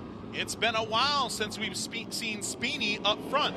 Great jump for the number 16 machine of Fleming. Now the battle is on for second position. Superman John Holloman IV has the bottom. Burt Myers fighting valiantly on the outside, muscling that Citrus Safe number 1. And Burt Myers either spun his tires a little bit, maybe got a shot from the back that kind of made his car wiggle on that restart, and now he's in a precarious position because Holloman kind of using him up there in the center of the corner and getting the run. Myers back to third. Now moving up to the 4th position right behind them, Jordan Fleming moves up from 5th to 4th around Speeney. Ethan Truel quietly enters the fray. He has the white bumper to the backside of Speeney's number 10. Holloman's not done. Gave up the lead, gave up second, and now he's there. The top 5 all strung out a little bit. Further back, Ethan Truel running just outside the top 5, as is Jeremy Gerstner. Both of those competitors in Truel's car is not happy. That 64 Big B coffee machine is just a little bit all over the racetrack, but Ethan, the sophomore driver here in NASCAR competition, learning the ropes as Gerstner goes alongside of him to the inside. Gerstner going for a spot here to get back to 6th. Here comes the veteran getting back by Truhl on the bottom. Now John Boyd, Jonathan Brown tries to do the same. The bottom is the fast way around, but it's also treacherous once a little bit of the moisture gets kicked up onto the racetrack. So some of these drivers on the bottom, Bob, are tiptoeing their way around the quarter mile. Well, we'll watch this because you're going to see Tim Brown's Jerry Hunt Super Center, bright orange number 83, into the shot as well. And you can see the Big B coffee machine got down. That's a good thing. But right now, Tim Brown. Lawson in the wall. Lawson in the wall. Ooh. Right front tire torn off of the rookie's race car.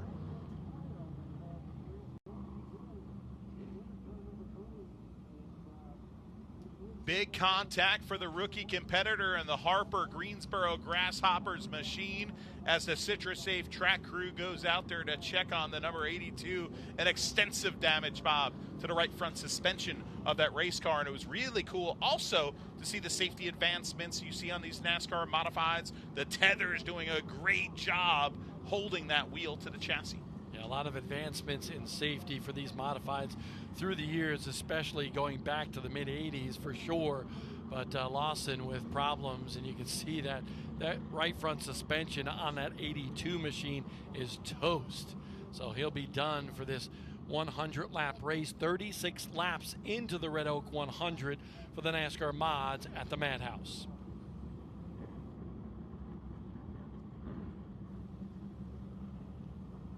There is Lawson getting out of his machine. We'll try to take a look at the Harper machine here on the Hudson Auto Works replay, and you see at the top of your screen that car just like something broke, actually, because he didn't hit the wall, and that right front seemingly was off of that race car entering our shot.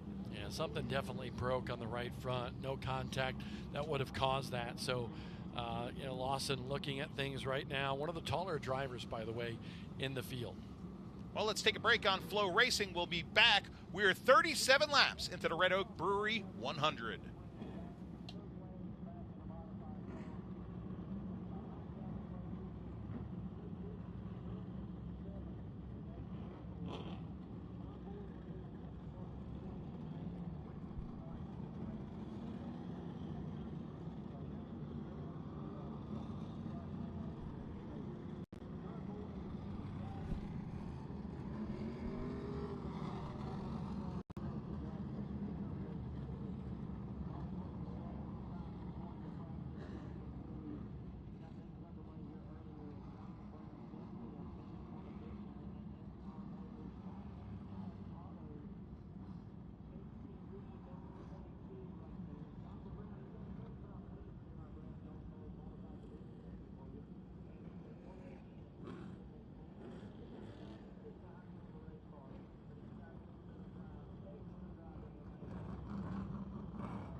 Welcome back to historic Bowman Gray Stadium, and remember the opening season of NASCAR racing here at Bowman Gray Stadium was in 1949, and in 1949, Bob, it was all about the fabulous flocks. It was the first ever race held here by Big Bill France, the founder of NASCAR, and his good friend Alvin Hawkins, was on May 18th of that year, and a guy named Fonty Flock took the win. The Flock brothers, Fonty and Tim, took 6 of the 11 races that opening season. They owned the month of August that year, taking all 3 wins during that calendar month. Brother Tim was the real star, though, winning the 1949 NASCAR championship at Bowman Gray Stadium. So that's really cool history here. If you look at, that's the season, the 49 opening season right there for you folks. But also be on the lookout. An independent film, The Fabulous Flocks it's called, is starting to make its rounds in film festivals. It's actually coming to Asheville soon. And it's produced, Bob, by Jeff Kaminsky and his wife, Allegra Deneroff. Why is that important? Jeff Kaminsky is the great nephew of Fonte and Tim Flock. Fontello, huh? Fontello I is his never name. knew that was his real name. Yep, after Fontello, all Bob these Flock. years. Also, some prayers to Peggy Flock right now, who's got some health issues right now. We are praying for you. And, hey, check out that historic paint scheme, Bob, speaking of history. Yeah, definitely. Robert Jeffries and now Lee Jeffries have made this paint scheme famous for so many years, but it's not been the year that Lee Jeffries has wanted. In fact, I sat with him in the driver's meeting today, and I said, how's it going? He goes, this is the worst year of my career. Yes. And you know, he's a 30-time winner in NASCAR modified racing here at the stadium. And I said, what's the matter? He goes, I'm not sure. We just can't get the car dialed in. Honestly, he told me, he says, after the season, I just want to quit and hide for a while. You know, and when he says quit, you got to wonder, does that mean retirement? He'll get the bug again and come racing once again. But Lee Jeffries, certainly one of the best. And you know, there's a lot of things going on with these teams. And another veteran that is out there right now is Randy Butner in this field in the 5 car. And Randy's another guy who has been struggling coming into a shot in that white car right there.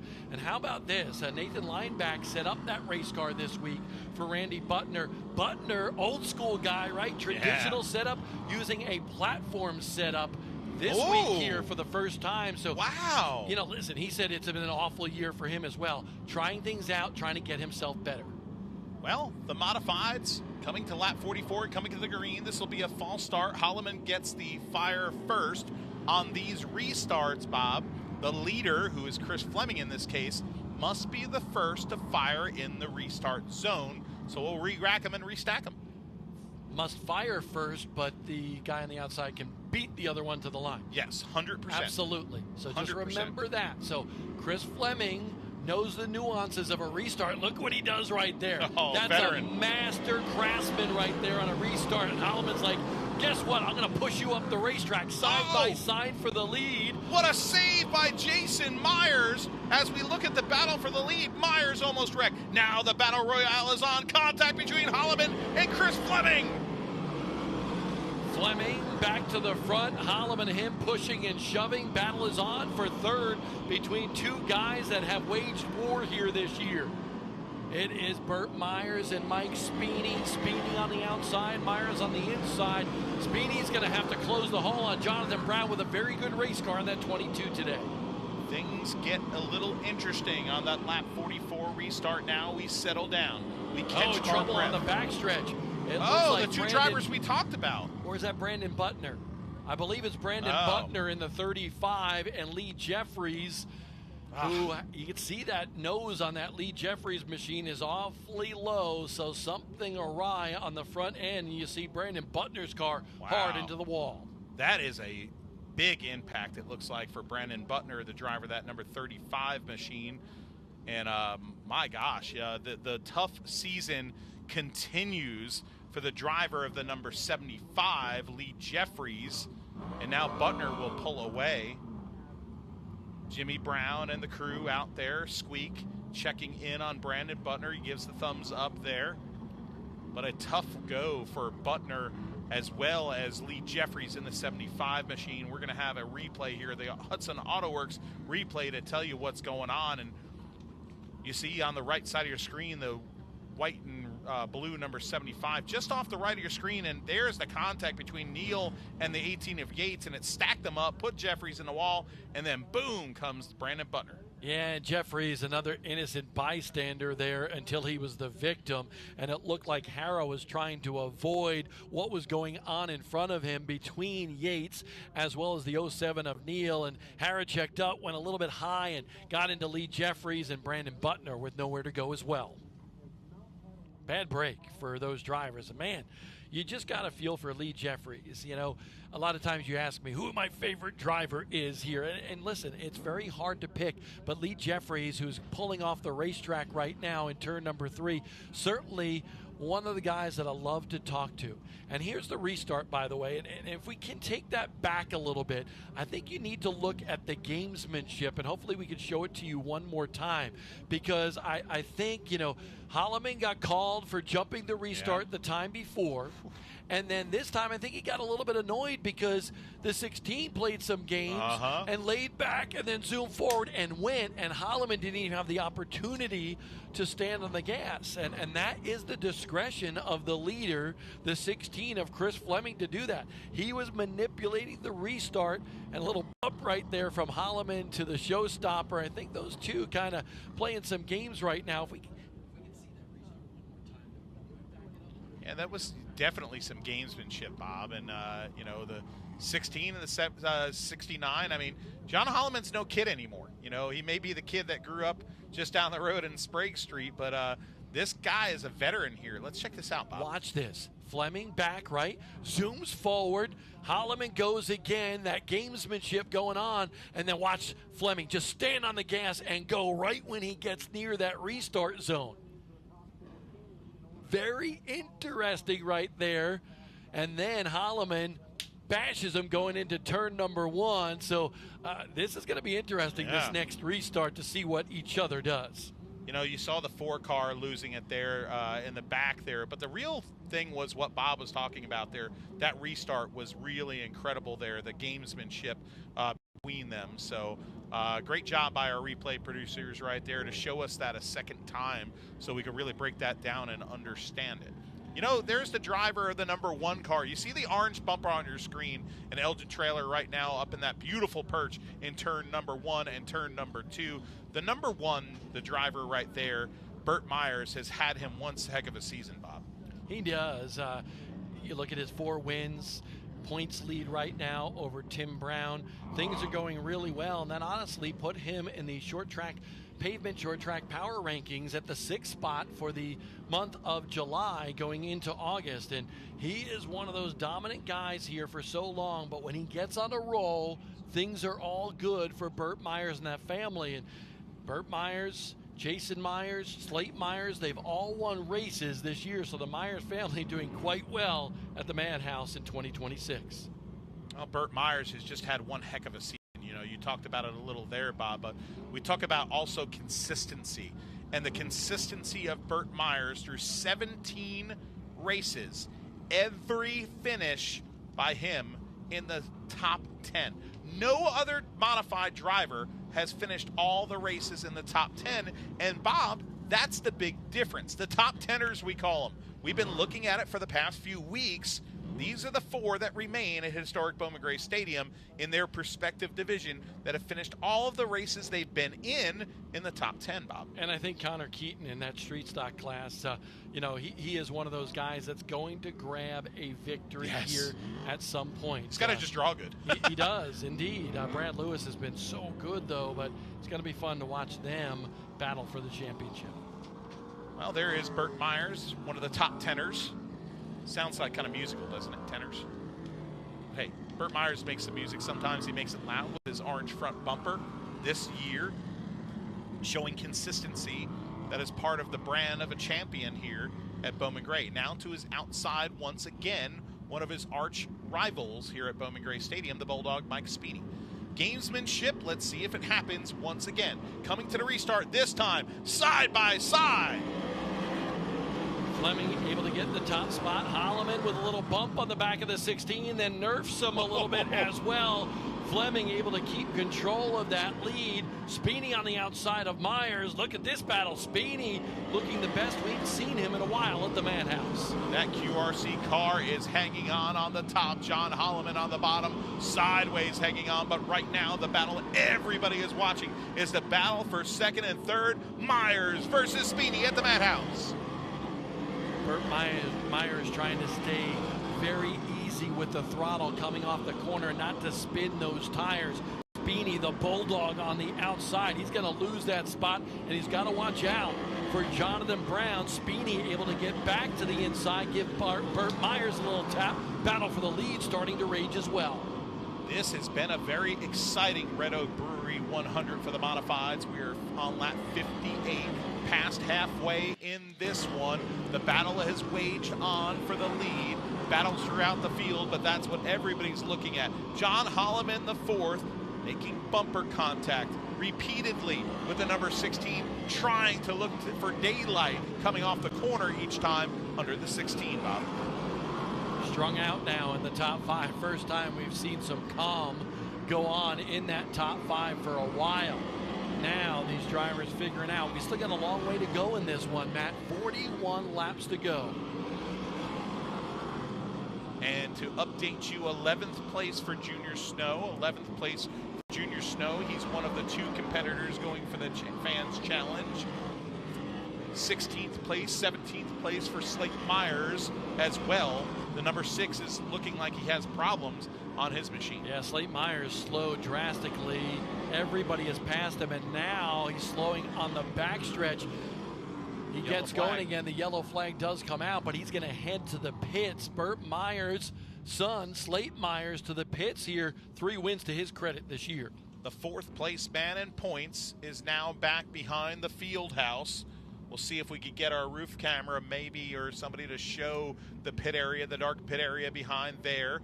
Slate Myers will be pulling his number 6 behind there to see what went wrong there. There is Junior Snow, who is racing for that bonus tonight, the Fans Challenge bonus, worth $9,000. The kitty tonight, if he can get that number 51 up to the 4th position. Still got a ways to go to get that Wagner Appliance number 51 machine up there. He was making hay early in this one, gained a bunch of spots, but he got to Tim Brown behind, right behind Tim Brown, and he kind of slowed down a little bit. And remember, those 2 kind of had some words a few weeks ago here at the stadium as well. Junior Snow coming into his own for sure in that Wagner Appliances number 51. But yeah, right in front of him, the number 83. They have a history, folks. So, I mean, I guess if you race here long enough, you're going to have a history with somebody. I mean, it's just the nature of Bowman Gray Stadium.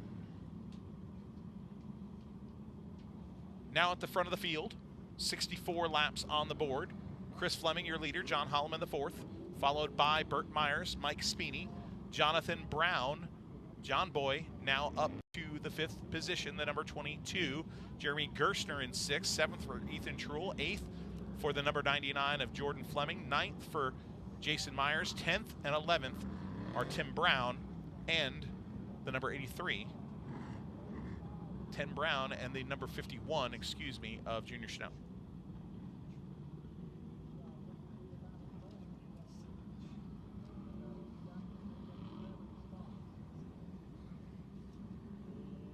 Coming to the choose cone this time by for Chris Fleming. No surprise where he's going to go. But Ethan Truel is one of those guys. Last year, such a good season for him as a rookie. And man, he was involved in it a couple of weeks ago. He chooses the outside of that orange and black number 64. He ran the crate modified race, the Carolina Crate Modified Series last night at Pulaski County Speedway up there in Virginia. And he said he's had fun, but man, this year has been a lot more difficult for him here at the stadium. He'll line up 6th for this restart. John Boy, impressive run in the 5th position to the inside of Truel. Green flag back out. The leaders side by side, dancing, nerf bar to nerf bar into the south turn. Contact between Fleming and Holloman. Can Holloman get down into the turn? Yes, he does. Gives a shot to the back I-beam bumper of the number 16 into the dirt. Sideways they go. Fleming hangs on to the lead. The showstopper with some great racing, and Holloman takes him out. Holloman into the back of the 16 and takes out Fleming. Chris Fleming sideways through the grass. Moisture all over the tires. Now the fans are on their feet at the Madhouse. The lead story has just changed. Plot twist, Bob. Plot twist again. Holloman is a hard charger. has always been an aggressive racer back through all the divisions he has raced in, and I don't believe that he meant to do that, but the bottom line is he did. That front bumper connected with the 16 and turned Chris Fleming around and out of the lead. So interesting scenario around a tight quarter-mile oval built around a football field here in Winston-Salem.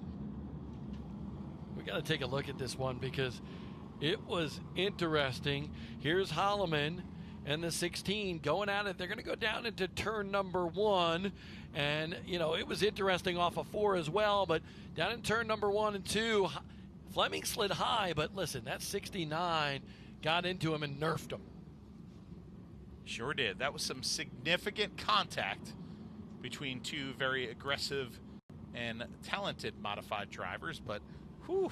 Remember what happened when he won a few weeks ago? He got a few boos in victory lane. And he didn't care. That's right. He actually took the suit down and showed him the Superman underneath that driver's suit. And he said, that's what I got for you. Holloman is one of those guys that, you know, he hasn't competed in every race this year. But, you know, he drives from Tennessee to North Carolina to compete here. But he's always been one of those guys that's willing to be part of the show. And I don't mean the show like a circus or anything. I'm just talking about things like, you know, being entertaining, okay? Going into victory lane, climbing out, making sure he's putting on a show for the race fans, and not just a climb out, but also his interviews. He's a very colorful personality. I think there's only one driver that I would say out there right now that doesn't care if he's colorful or not. And that's the driver of the 16 right now that is probably super, super upset because he led up until, you know, about lap 69 and got turned. And if you look at that replay, that was some hard racing. Yeah. But Chris Fleming was wheeling that car. Yeah. He saved it after that contact off of turn number 4. Was trying to save it again in turns 1 and 2 until that final tap from the front bumper of the 69. Well, there's no denying the contact. No denying that contact, but you know, the drivers that really know are the driver that's holding the wheel of that 16 and the driver holding the wheel of the 69. And I'm sure Holloman might say, hey, Fleming was coming down, he entered too hard, he rode up a half a groove. But the bottom line is, you know, as the person behind, it kind of goes back to, you know, the age-old wisdom in racing.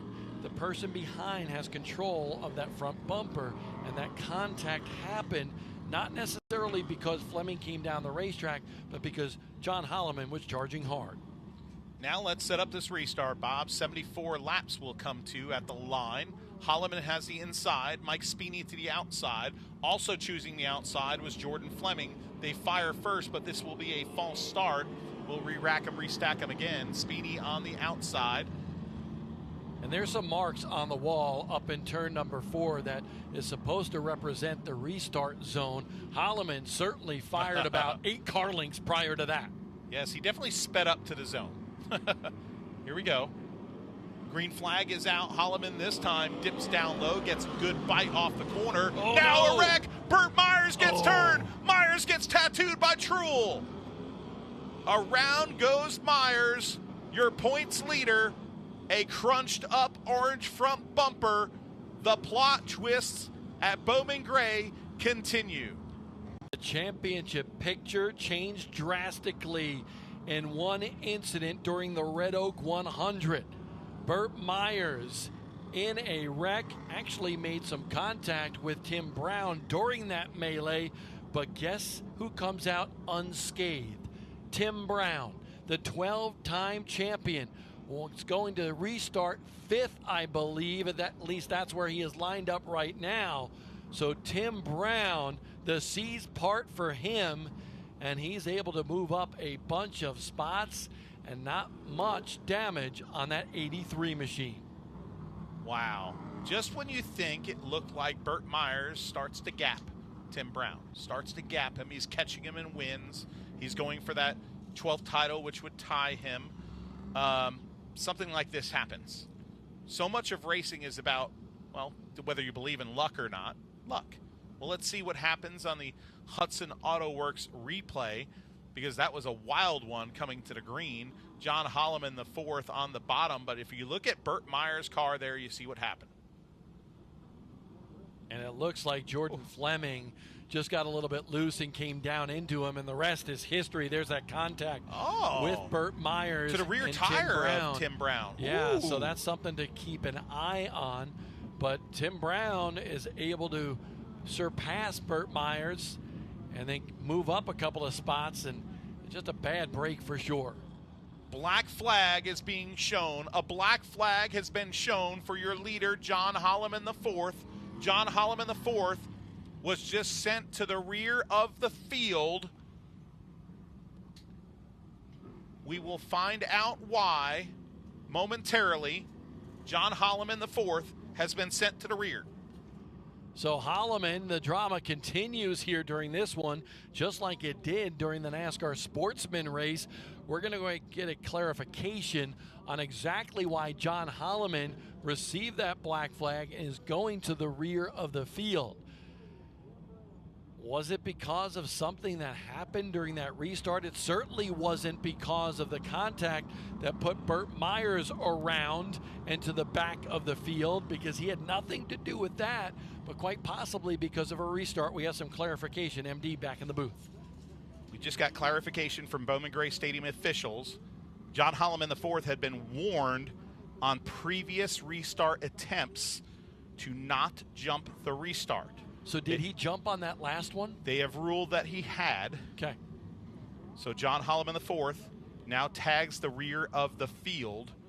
Another plot twist. Let's take a look at the restart to find out if he truly did. Remember, there's marks up on the wall. Yep. You're allowed to pick up speed before that, before you fire, but the leader must fire first. Yeah, clearly. Holloman started way early once again, just like he was warned the previous time. Absolutely fair call right there. Not one that Holloman will want to hear, not the explanation he'd want to hear. But we've seen this so many times in motorsports. We did see it at the Snowball Derby with Ty Majeski, who was warned in the closing stages of that one. The call very controversial. This call tonight, possibly controversial, but not as close as that one, Bob. Definitely that was not. by a country mile. Yeah, see, if you look at Majeski at the Snowball Derby in a super late model race in December last year, he was warned. He was doing it close at the line. He did it again and deemed to have jumped. That one was definitely far before that restart area.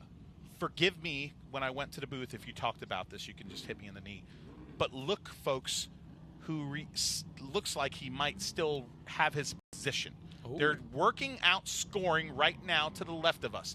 But Burt Myers' number one car there, where we thought his race and his season was in jeopardy, it may not be. Right now, the number one car is lined up towards the front of this field. They are going through timing and scoring right now.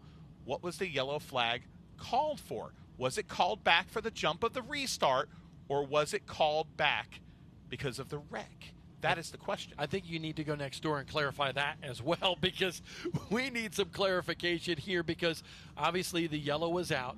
We're not sure if it was for the incident that was between Jordan Fleming and Burt Myers that collected Burt Myers. So did the caution come out prior to, or did it come out for that incident? I think we're going to find out here when we see these cars lined up, Bob.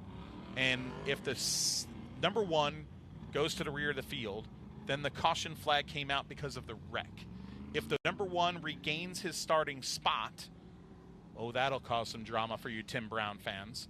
And a lot of people might say, hey, the caution came out, but they penalized, Holloman. Well, they could have penalized him still by giving him a black flag the next time by. They didn't have to throw a caution. So typically they do throw cautions here on the restarts, though, unlike, say, the NASCAR Cup Series or the Big Three, where they might just black flag a guy under green. Typically here at Bowman Gray, they do throw the caution. Good point there, but we'll see. Right now, it looks like the number one might be retaining his spot, but maybe the blend rule in, where he blended into the field, because right now he's not in front of the 83. This is very interesting right here. Now he slows down. It looks like he is being told, Bob, to go to the rear of the field.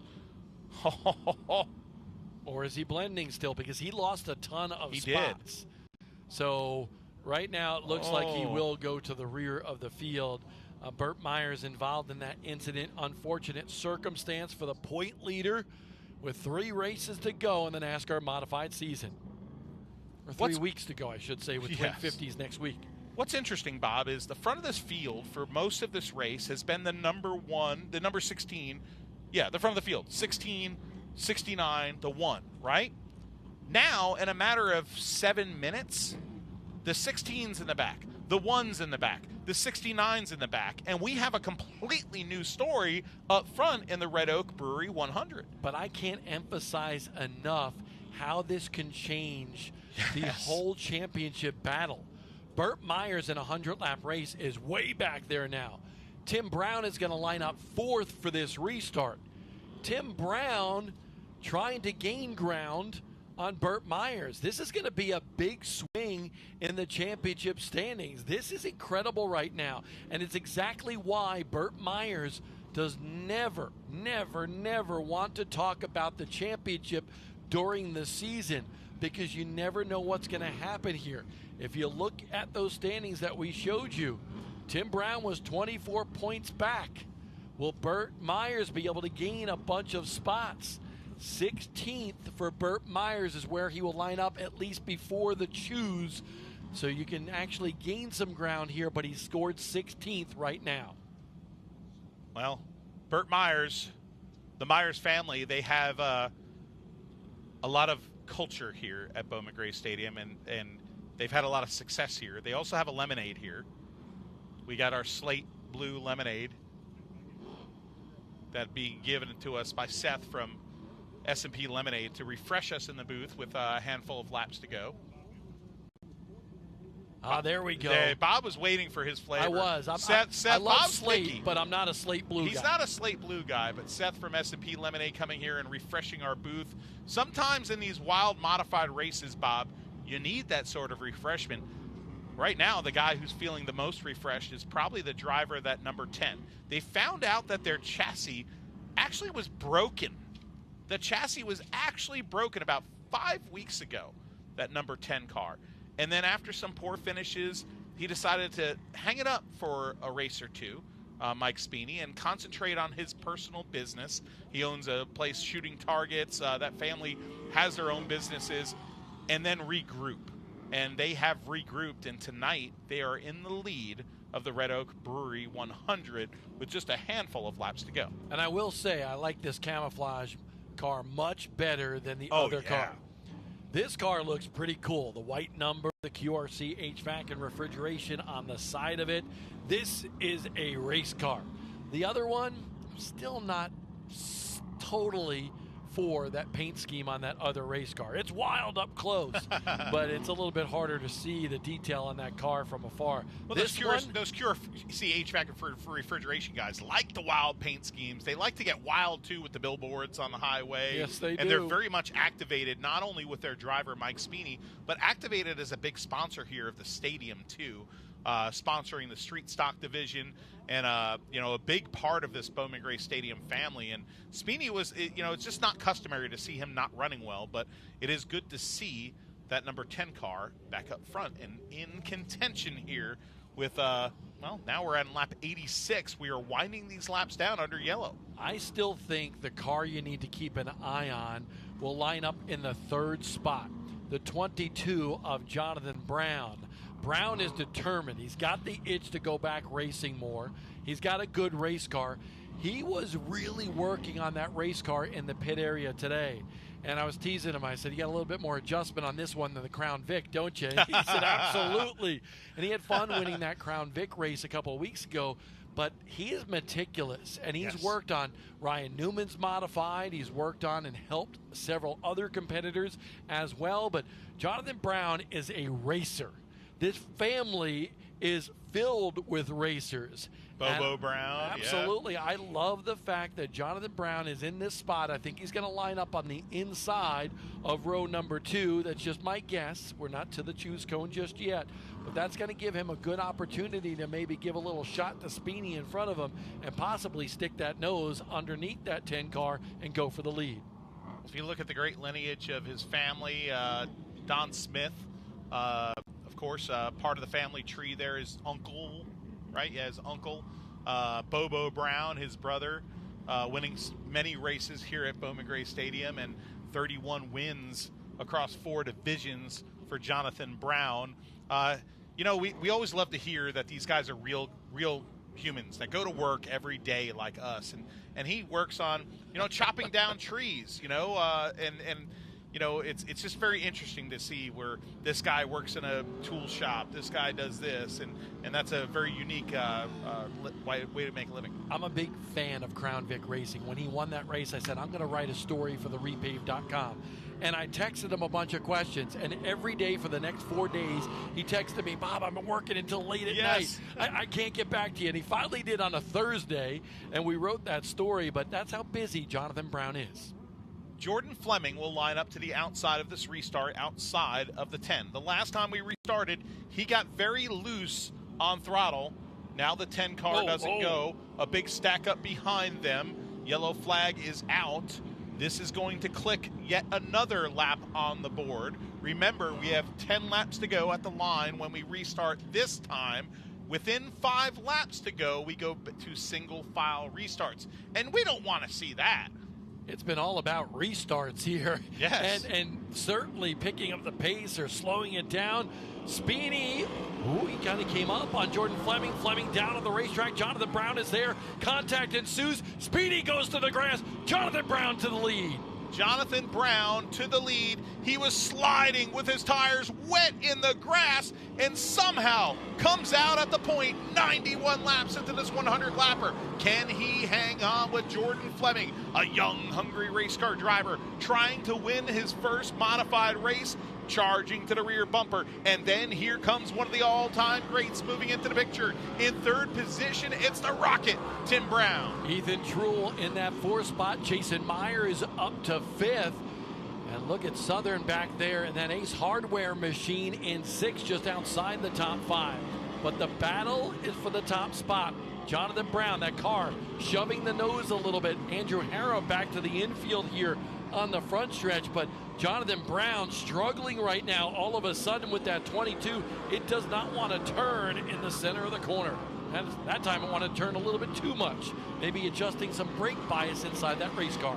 Jonathan Brown hanging on. Now he's got to thwart the advances of the driver of the number 99 Surrey Chemicals machine. He goes sideways. Both the lead car in 2nd place go through the south turn sideways. It's a battle royale on the closing stages of this one. 2 drivers sideways. Now contact. They both save it. Jordan Fleming hangs on. Brown continues to the lead. Now Tim Brown moves into 2nd. The Rocket is there in the 2nd spot. Fleming back to 3rd. 4th is Myers. Now 5th is Southern. A bottleneck of race cars behind that. Speedy actually moves back to 6th after that crazy incident that put him to the grass a few laps ago. Jason Myers now moves back up to 4th. He's all over the back bumper of the number 99 of Fleming. Kyle Southern entering the fray too. Now the battle is on up front. We have 2 laps to go, Bob. Can Tim Brown catch Jonathan Brown? It'll be white flag this time by for Jonathan Brown. He's wheeling it. That car is all of a sudden evil, trying to hold on for one more lap. Tim Brown closes in. Down the back straightaway they go. The driver, cloaked in white, comes off of turn number 4. Welcome back to Modified Victory Lane. It's John Boy, Jonathan Brown. Great run by Jonathan Brown here at Bowman Gray Stadium. Remember, we talked about he joined 2 other greats as a 4-division winner. Oh, here. Little Speeny runs over the left front of Jonathan Brown. Speeny not happy. And now Jonathan Brown wins for the 32nd time in his career at Bowman Gray Stadium. Jonathan Brown returns to Victory Lane. One of the good guys of our garage area. He came in like a flash into the NASCAR modified scene, coming in with lineage. But he also came in with controversy. He was boastful. He was loud. He was proud. He was most certainly, Bob, and a very aggressive young race car driver.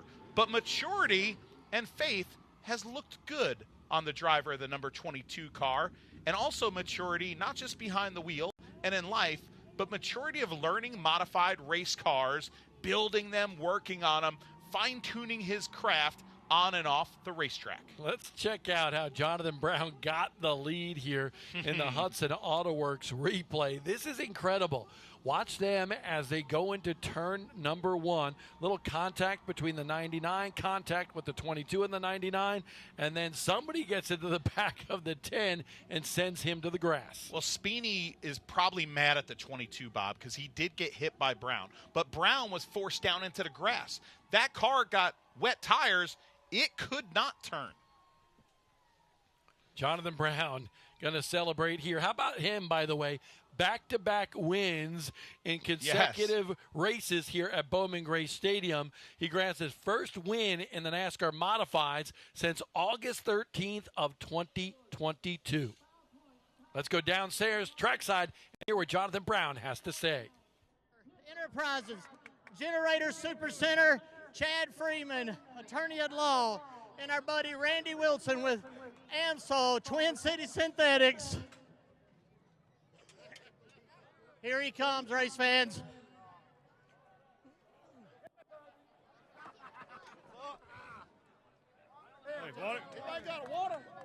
Here we go. Let him hear you.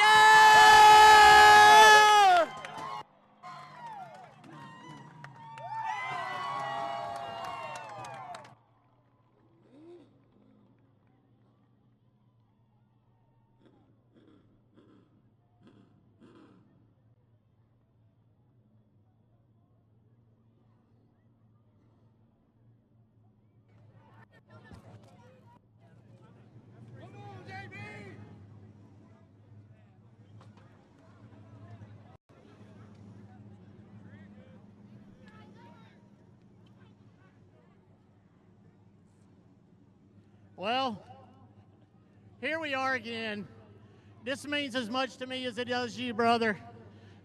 And I know what you're fixing to say.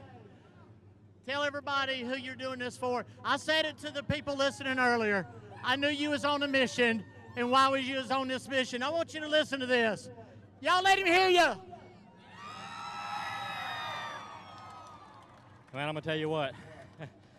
I think putting Swisher took over the wheel there about the last 10 laps, and this win is for him. That man done so much for me in my racing career, along with a lot of other people's, but he gave me my first shot in a modified. And, man, this win is for him. We got the boots on the car, we got the SNR, we got the Roadrunner.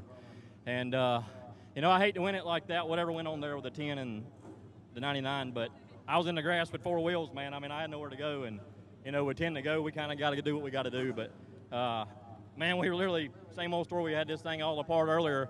Right before the race, we had 0 laps on it, 4 new shocks and springs. Just, we guessed at it, man, and here we are standing in victory lane. So, man, God is so good. Who all would you like to thank, JB? First off, Jesus Christ. He's my Lord and Savior, all of y'all's Lord and Savior, and I give him all the glory for this. I literally prayed. I've been sat beside of the Puddin's bed yesterday and prayed about this exact moment right here. And, man, God's good. So thank Jesus Christ first off. I want to take y'all to prayer, but I know we're in a hurry. SNR Motor Company, Generator Super Center, Marvin's Garage Doors, Carolina Cowboys Tree Service, baby, Nate's Ultimate Bar Snack, Bill Steen Shocks, Tipper Trucking, Bill Steen, Tim Godshow, everybody there. Randy Wilson, Twin City Synthetics.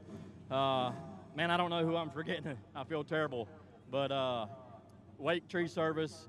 All my guys, man, they showed up today this afternoon, and I had this thing all taken apart, and I said, sorry, the crew chief got bored when we took it apart. And obviously, it's not the way we want to win them to look into it there, but here we are with a trophy, and it's good to get another win here at the Madhouse. I'm glad I was down here to do it with you. I love you, brother. Good job. Love you, man. Thank you, and thank all the fans and everybody here. I love y'all.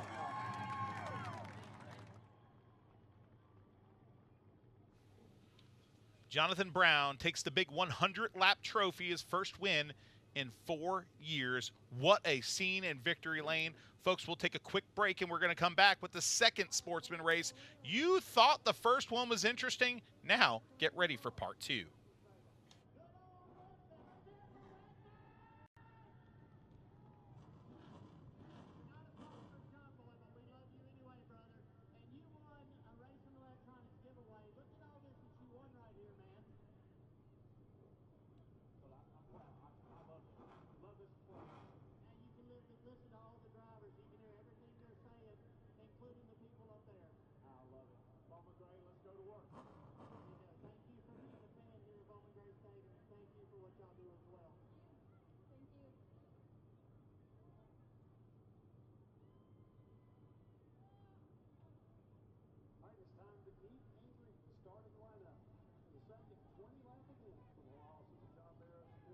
series.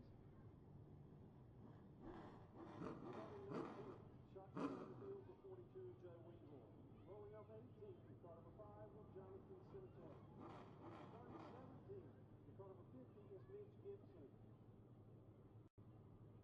Scheduled to start 16th, but will not be starting, was the number 36 is Scott Kilberry. He will not start the second event. Starting 15th is the 28 of Nate Gregg. Scheduled to start 14th, but also will not be starting this event is the 41 of Jim Show. Chris Taylor in the car number 88 will roll off 13th. Starting 12th, he was the winner of the first Sportsman 20 lappers, the 55 of Zach Orr. Starting 11th, starting right next to him, is the car number 21 of the Tiger, Tommy Neal. Brian Sykes Jr. in car number 99 will roll off 10th. The 24, AJ Burnings, will start 9th.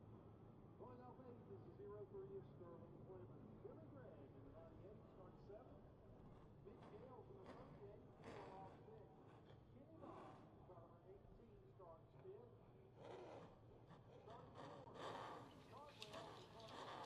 Well, we hope you maybe went to the fridge and got a snack, or maybe took a potty break, because you couldn't do that for that whole Red Oak Brewery 100 here live on Flow Racing, because it was wild. I got myself some S&P lemonade. I needed it. I mean, my voice is I think we're shot after that one. That was a barn burner, and yes, I mean a barn burner here live on Flow Racing. NASCAR Weekly Racing Series action at Bowman Gray just doesn't disappoint. Good, bad, ugly, it doesn't matter. It's as entertaining as anywhere in the American short track landscape. Well, guess what, folks? You remember that Sportsman race number 1, Bob, the Twin 20? I do, and there was just as much drama as we just saw on the modifieds. Well, those fans right there you see on their screen are going to be in for a treat. Let's give you the starting lineup for Sportsman race number 2, a 20-lapper. Starting on the pole in the number 26 Tysinger Lawn Care Machine is Austin Cates, the EME Concrete Specialist. Number 12 lines up on the outside of the front row, Donkey Strong, Justin Taylor. Scheduled to start third in this one, the 37. We'll show you his race car. There's no front end on it after the incidents in race number 1. He's from Poptown, North Carolina. And then from Knoxville, Tennessee, alongside of him, starting in that 4th spot, it's Hayden Carwell. Starting 5th tonight, a real good competitor here for so many years, the number 18 of Kenny Boss, alongside another KG veteran, the number 38 Auto Supply of Thomasville Machine, the good guy, Mitch Gales. The point leader, Billy Gregg, in that 98 car will start on the inside of row number 4. And Sterling Clemens, the rock star, 1 win to his credit this year in the 03, starts 8th. The 24 starts next. That's the Gunny's Warfare Center Machine for A.J. Burness, alongside the Sykes Metal Roofing Machine, the 99, the rookie, Brian Sykes Jr. The rivalry continues, but it was a friendly battle in the first of the twin races for the Sportsman class. Tommy Neal inside row 6. The winner of that race earlier was Zach Orr. He drew a 12 in terms of the invert. That's why he starts 12th in the 55. Starting 13th and looking for his first career win at Bowman Gray Stadium is the 88 of Chris Taylor. To the outside, the veteran driving the bad Brad Smith, number 41 tonight. It's Jim Shove. The kid, Nate Gregg with 4 wins this year. He had a rocky road in that first race as well, was up front, but, had trouble with some contact in that one. We'll see if he can rebound in this one. And Scott Kilberry in the 36 alongside of him in row number 8. Starting 17th tonight, Mitch Gibson in the number 50 machine, then Jonathan Simicek and Joel Weevil rounds out the rear of this 19-car field.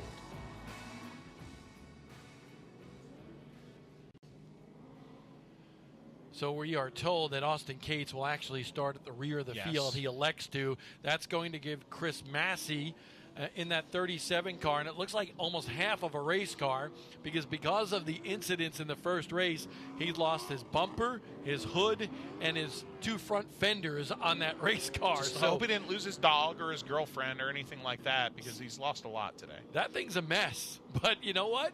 He's still going to compete, and he's got a good starting spot moving up to the inside of that front row. But a great story alongside of him, the driver on the outside came into this weekend second in points, battling for the championship with Donkey Strong, Justin Taylor. Oh, the plot points have been crazy tonight. And now your second place points man, who might be, I think we said, tied for the points lead possibly, is the number 12, and he sits on the outside of the front row. Billy Gregg, a few spots back, has to try to catch him. Who will leave tonight with the points lead is the question, Bob. Will it be Taylor? Will it be Billy Gregg? Oh, or Nate Gregg? Look at that's Nate Gregg's 28. That's battle scars right there. Yeah. He not, listen, Massey's missing the whole front nose area. Well, this car is missing the two front fenders, the nose piece, the hood, as well as the whole left side on that race car. Well, hey, it still drives. And he's got his hand out the window. Look at that. He's out. chilled. Chillaxing a little bit inside that number 28. I think they should have probably put a duct tape 28 on that roll cage. I always there. like duct tape on race cars, Bob. You would. We did that a time or two in our racing days. Yeah, we had to. Indeed. Yeah, couldn't afford the decals for sometimes. So it'll be Massey on the front row with Justin Taylor coming to the start of this race, the second of the Twin 20s for NASCAR Sportsman Division at Bowman Gray Stadium. Who's going to win this one? You never can tell with all the drama that ensues. The law offices of John Barrow, Sportsman Division. Hopefully, nobody will need them after this one. Justin Taylor soars from the outside to the lead. Massey to second. Now the battle ensues for third position. On the inside, it's the KG veteran Bost. On the outside, the Madhouse Challenge winner, Hayden Cardwell. Yeah, there was a little slip up by Mitch Gales there a little bit as well. Look at A.J. Burness wheel that race car as well with the 24. He was sideways coming up off the corner. Move Billy Gregg up to the fourth position. Burness, and right behind him, though, Tommy Neal in that number 21 car. All sorts of sideways around the famed quarter mile. Now Burness right in front of him, checks up a little bit off the corner. Interesting racing right there. Just a bottleneck of race cars, but everybody keeping an eye on that 38 machine as he just kind of slips through the field, unfortunately for Mitch Gales.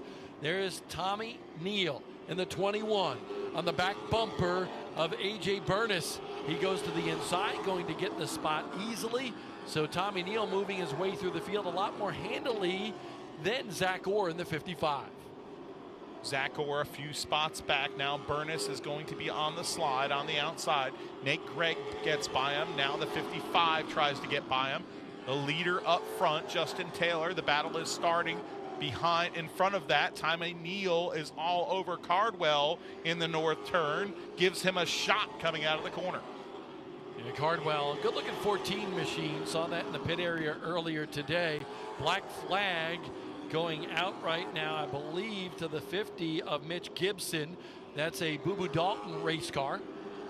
Tommy Neal is all over Hayden Cardwell. All over him. And now Cardwell moves the number 14 up high to let the Tiger by. The Tiger now being followed by Sterling Plemons. Now looking up a little further in the third position. Billy Gregg gets into Kenny Bost's car. Boss gets spun around. All the drivers stack up to avoid him. Zach Orr almost stops, keeps it going. Yellow flag is out. That was a great job on the clutch, on the brake, and on the gas, steering that 55 car around that wreck by Zach Orr. Wow. Zach Orr has had some nail-biting moments in this season, and that right there, Bob, was definitely one of them. Bost, unfortunate circumstance for the driver of the 18. Little contact that sent him around. You see Gregg behind him, just a little touch going into the corner, but Bost was already kind of in yaw a little bit. Yes, he was. That car, you see the back end was going around just a little bit. He wasn't going to spin out without the contact, but he was already really, really loose going into the corner. Tough one for Bost, a veteran here, has won so many times at Bowman Gray Stadium across multiple divisions. Great to see him back competing in this Sportsman division. That is an old car that he used to compete here with, old perimeter style car that's going against a lot of the offset chassis, the straight rail chassis that would be. That's straight out of 1985 right there. Yes, it is, It buddy. looks like one of those old NASCAR All-Pro machines in the 80s.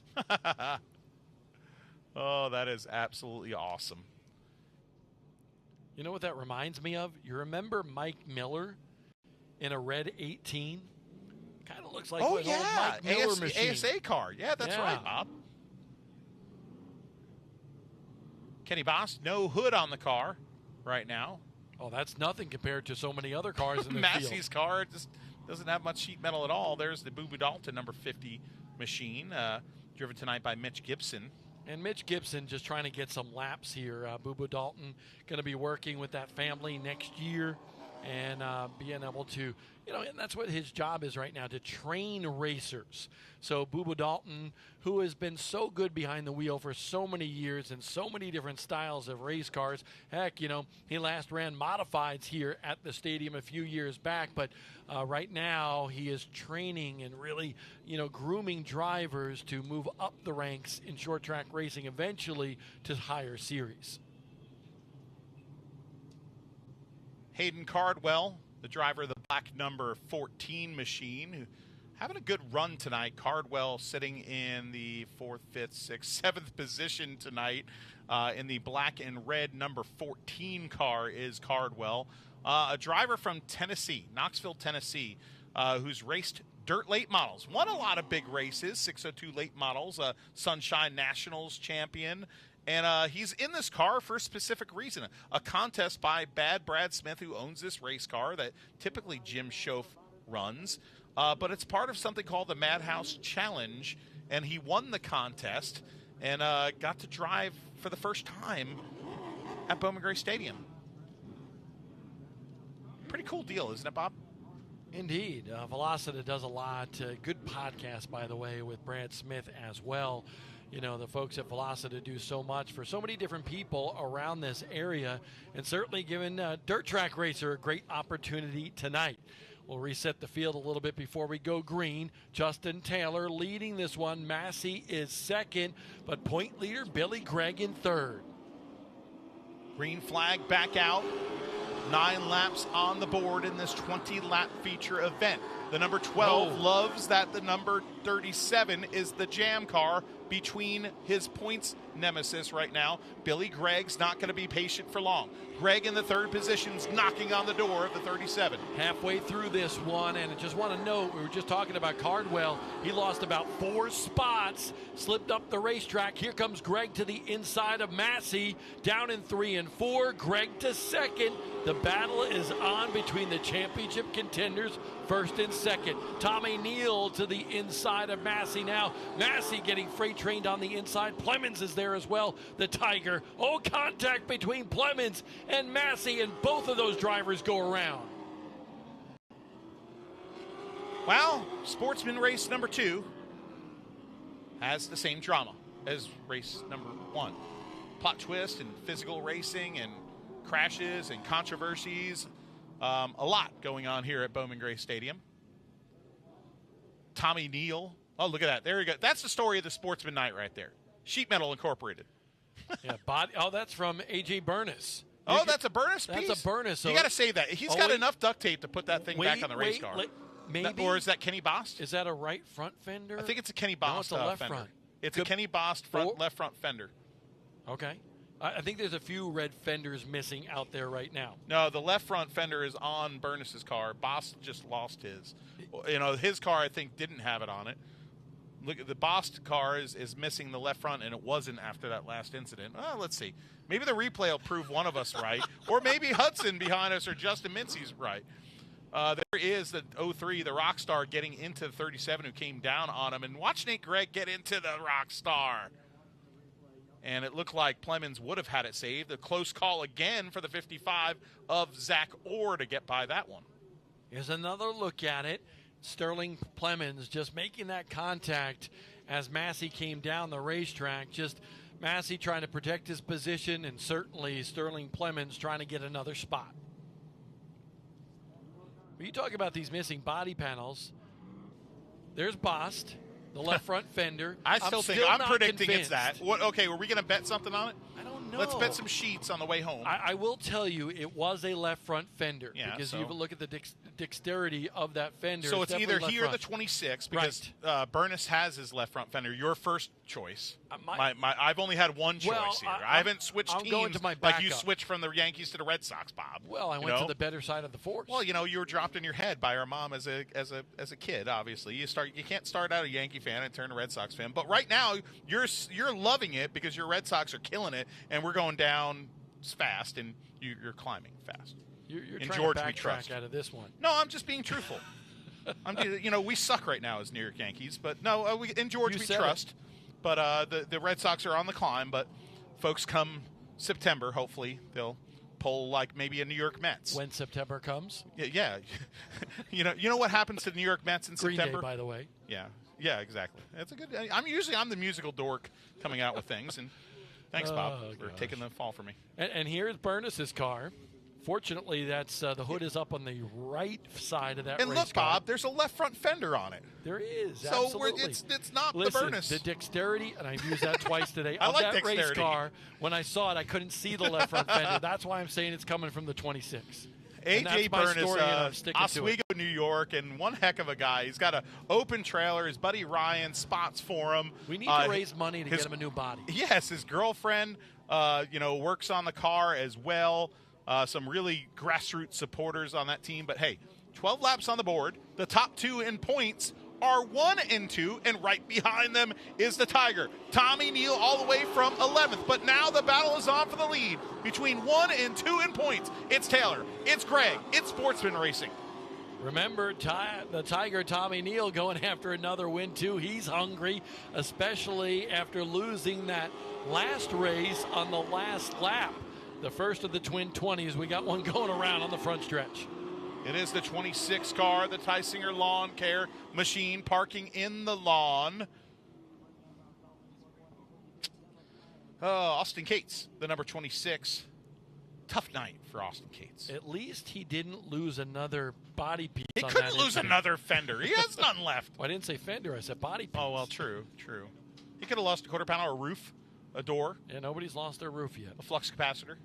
Here we go. Let's look at the replay. You see the 26 go in a little bit deep there and get into the number 14 machine, and then look at the moisture right there. Once he got in it, it was lights out. I was just wondering why he was hitting the car in front of him with no real nose piece on that car. You don't have much meat up there. What are you doing? That's an old Burt Myers shout out for you if you're watching Burt. I don't think Bert's watching right now. No. He's probably getting the T-shirts ready. Him and Kim. The T-shirts here, the T-shirt sales here in the autograph line every week here for some of those drivers in the pits, because they open. All these fans sitting in the stands, Bob, can all go down there, meet their favorite drivers, see their favorite cars, get T-shirts, get swag. It's like a party. Let's see what Greg does with Taylor. Good restart for the 12 on this one. Greg is not going to be able to get to him. Now, how will Billy Gregg try to set up Donkey Strong in the battle for the lead? The battle is on. The cream rises to the top, and right now, it's Justin Taylor. Donkey Strong with 5 laps to go on the board. Can Billy Gregg get by him? Both cars handling pretty well around this tight racetrack. Billy Gregg gets into the corner better, but Justin Taylor is backing up his corner and is able to get off the corner. Look at that 12, really like a 4-wheel slide going into that one. Maybe overdrove that particular corner. Burness contact there with the number 26 car. Lots of action of some sort going on towards the rear of this field, Bob. Fans getting pumped up as Zach Orr's to the inside of the 21. Zach Orr gets the spot on the Tiger, Tommy Neal, and now up front, Greg closing in on the 12 of Justin Taylor. Tommy Neal got shuffled to the back there, lost a few spots, so his quest for another victory looks to be nil as we come to the white flag. One more shot for Billy Gregg. Will he get into the back of Taylor? And he does. Contact between the 98 and the 12. Greg and Taylor, the top two in points. Wow, my, oh my. Greg winds up getting into the back of the 12. Checkered flag is out, Bob. The race is over. Nate Gregg, with no body panels on the left side of the car, he's your winner. Through all the mess, through all the drama, through all the sheet metal, the points leaders wrecking each other, and it's not over.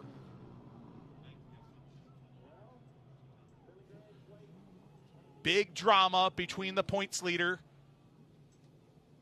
Justin Taylor, and Billy Gregg. They crash in a fury into the wall in turn number 2. Billy Gregg climbing out of his car. Gregg motioning to the fans, a celebration. He may have had a tough night tonight and a tough finish, but now he congratulates his son in turn 1. A Gregg family of agony and defeat and victory. Bob, have you seen anything like this? There's Taylor. He's going to drive by Billy Gregg's car. He's not happy. I was just wondering why he took an extra lap on the racetrack. And now he's pulled up next to Nate Gregg's car. Nate Gregg with the checkered flag. Mass chaos here at the stadium. One Gregg ending in the wall. The other Gregg with a checkered flag in hand, with a very torn up race car. 2 finishes that are just unreal. Billy Gregg now walking to victory lane. Now here comes the Billy Gregg racing team following Nate Gregg into victory lane. His dad will join him for this one. You're going to hear a lot of cheers. You might hear a lot of boos. The sportsman division doesn't disappoint. Tonight, Nate Gregg, the big winner. Let's go down trackside with your now 5-time winner. Also sponsored by Velocita.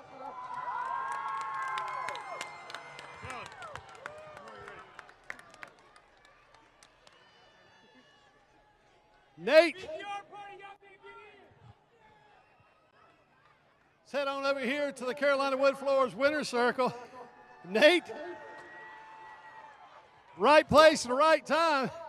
Beneficiary of some stuff going on between your dad and Justin Taylor. What can you tell us? Unfortunately, it don't matter what he does. BGR on top every motherfucking week. Let's go, baby.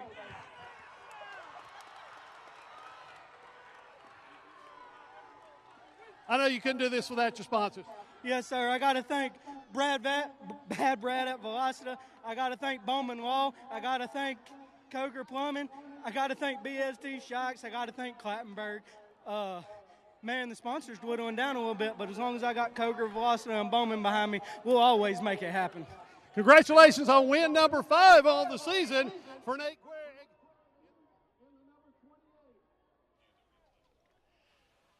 Nate Gregg. We apologize for the language of Nate Gregg there. A very fired up moment as he is the winner, getting his 15th career victory.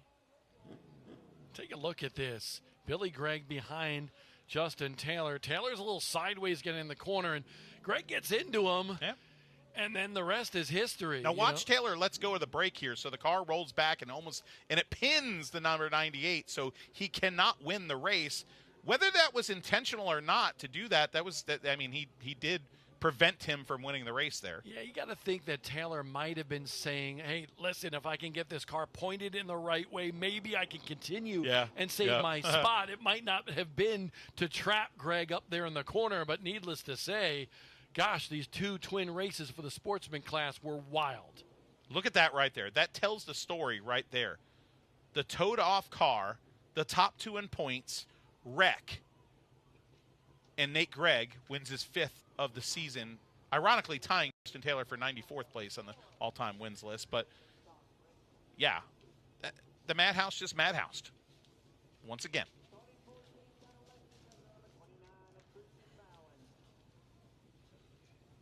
Interesting, Bob. Really interesting here for the NASCAR sportsman class. We'll come back. We got more racing to come on Flow Racing. Oh, we're in break.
We're back at a wild and crazy night at the Madhouse. I'm Matthew Dillner, joined by Bob Dillner here up in the booth for night 1141, which will go down in infamy as one of the wild ones here at the Madhouse.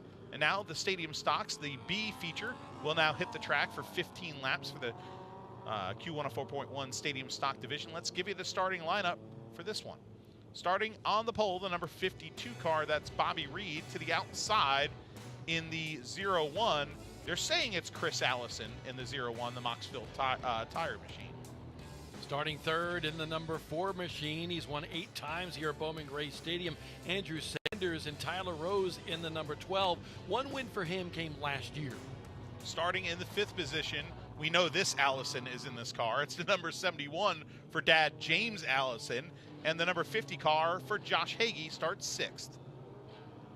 Cody Living Good in the 27. He's finished third 3 times this season so far in that race car. And Andre Chavez in the number 5 machine is alongside of him in the 8th spot. Gotta love that. Suave Chavez, baby, in the number 5 machine. Brendan Vaughn starts next in the number 14 car. Next to him, Tim Geeson, Robert Mabe in the Blade Runner Pawn machine. Michael Cates is next to him. Robbie Shrewsbury comes back to Bowman Gray Stadium in the Redneck Race Parts machine. Christian Bowen's a winner so far this year in the Drive Shop machine, the number 29. And Ryan Robertson is the rear of the field. Shrewsbury, isn't that a town in Massachusetts? Jeff Fuller was from Shrewsbury, Massachusetts. That's right. Yes. Anyway, I digress. Here we go. The Q104.1 Stadium Stock Division is green. Sanders in the lead, but the 01 of Chris Allison gets into him. Now father and son contact down the east straightaway. It's Allison on Allison crime.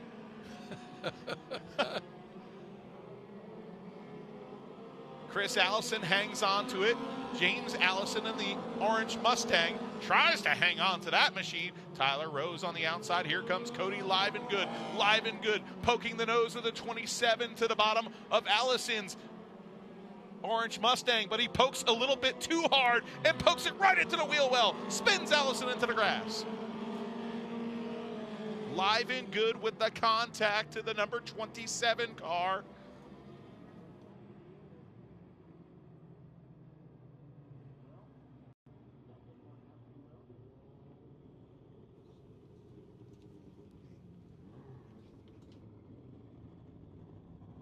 Take a look at the replay here. The contact, that 27 car of Live and Good gets into the orange 71 and just finishes him off. I'm gonna start you, Bob, and then I'm gonna finish you. Yes. I'm just sorry about pushing you in the booth here. I didn't mean to push you too fast. I'm gonna get a bruise. Oh, I don't think Allison's too.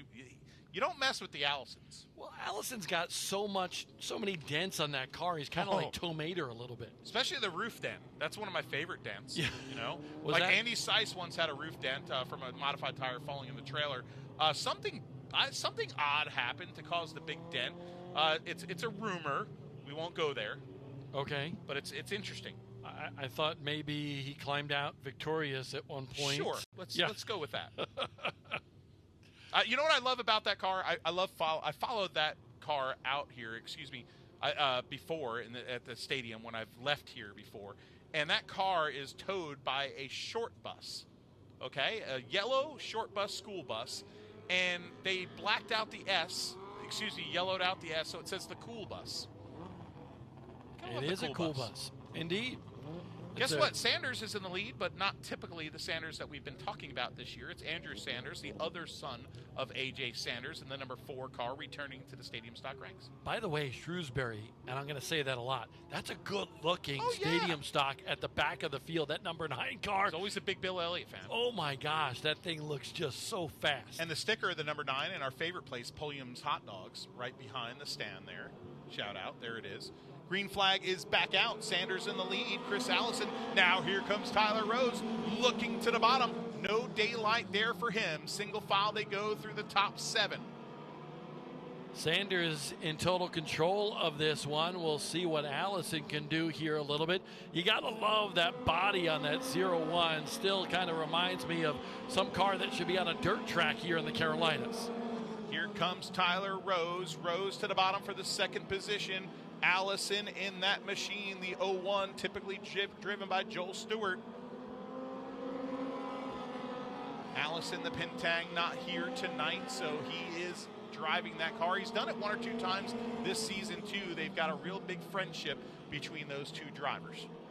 Now let's see what that 12 machine of Tyler Rose can do, going after his second victory of his career here at Bowman Gray Stadium. He's closing in on Sanders really quickly.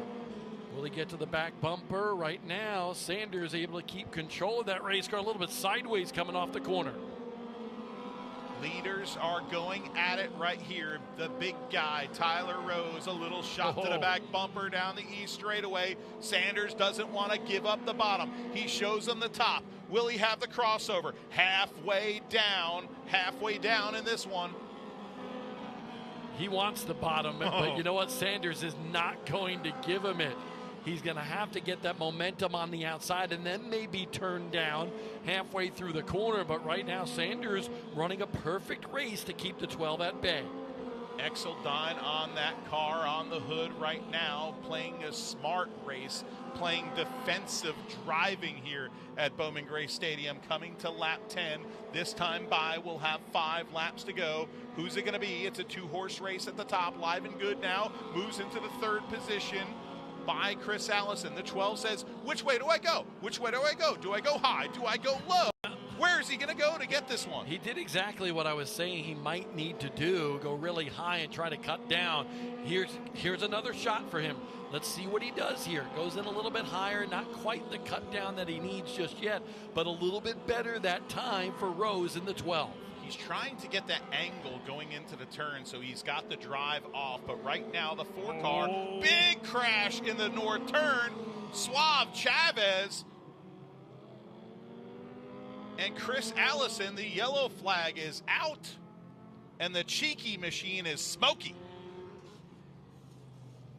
Was trying to see exactly why that car was smoking down there, because that smoke erupted very quickly for Chavez.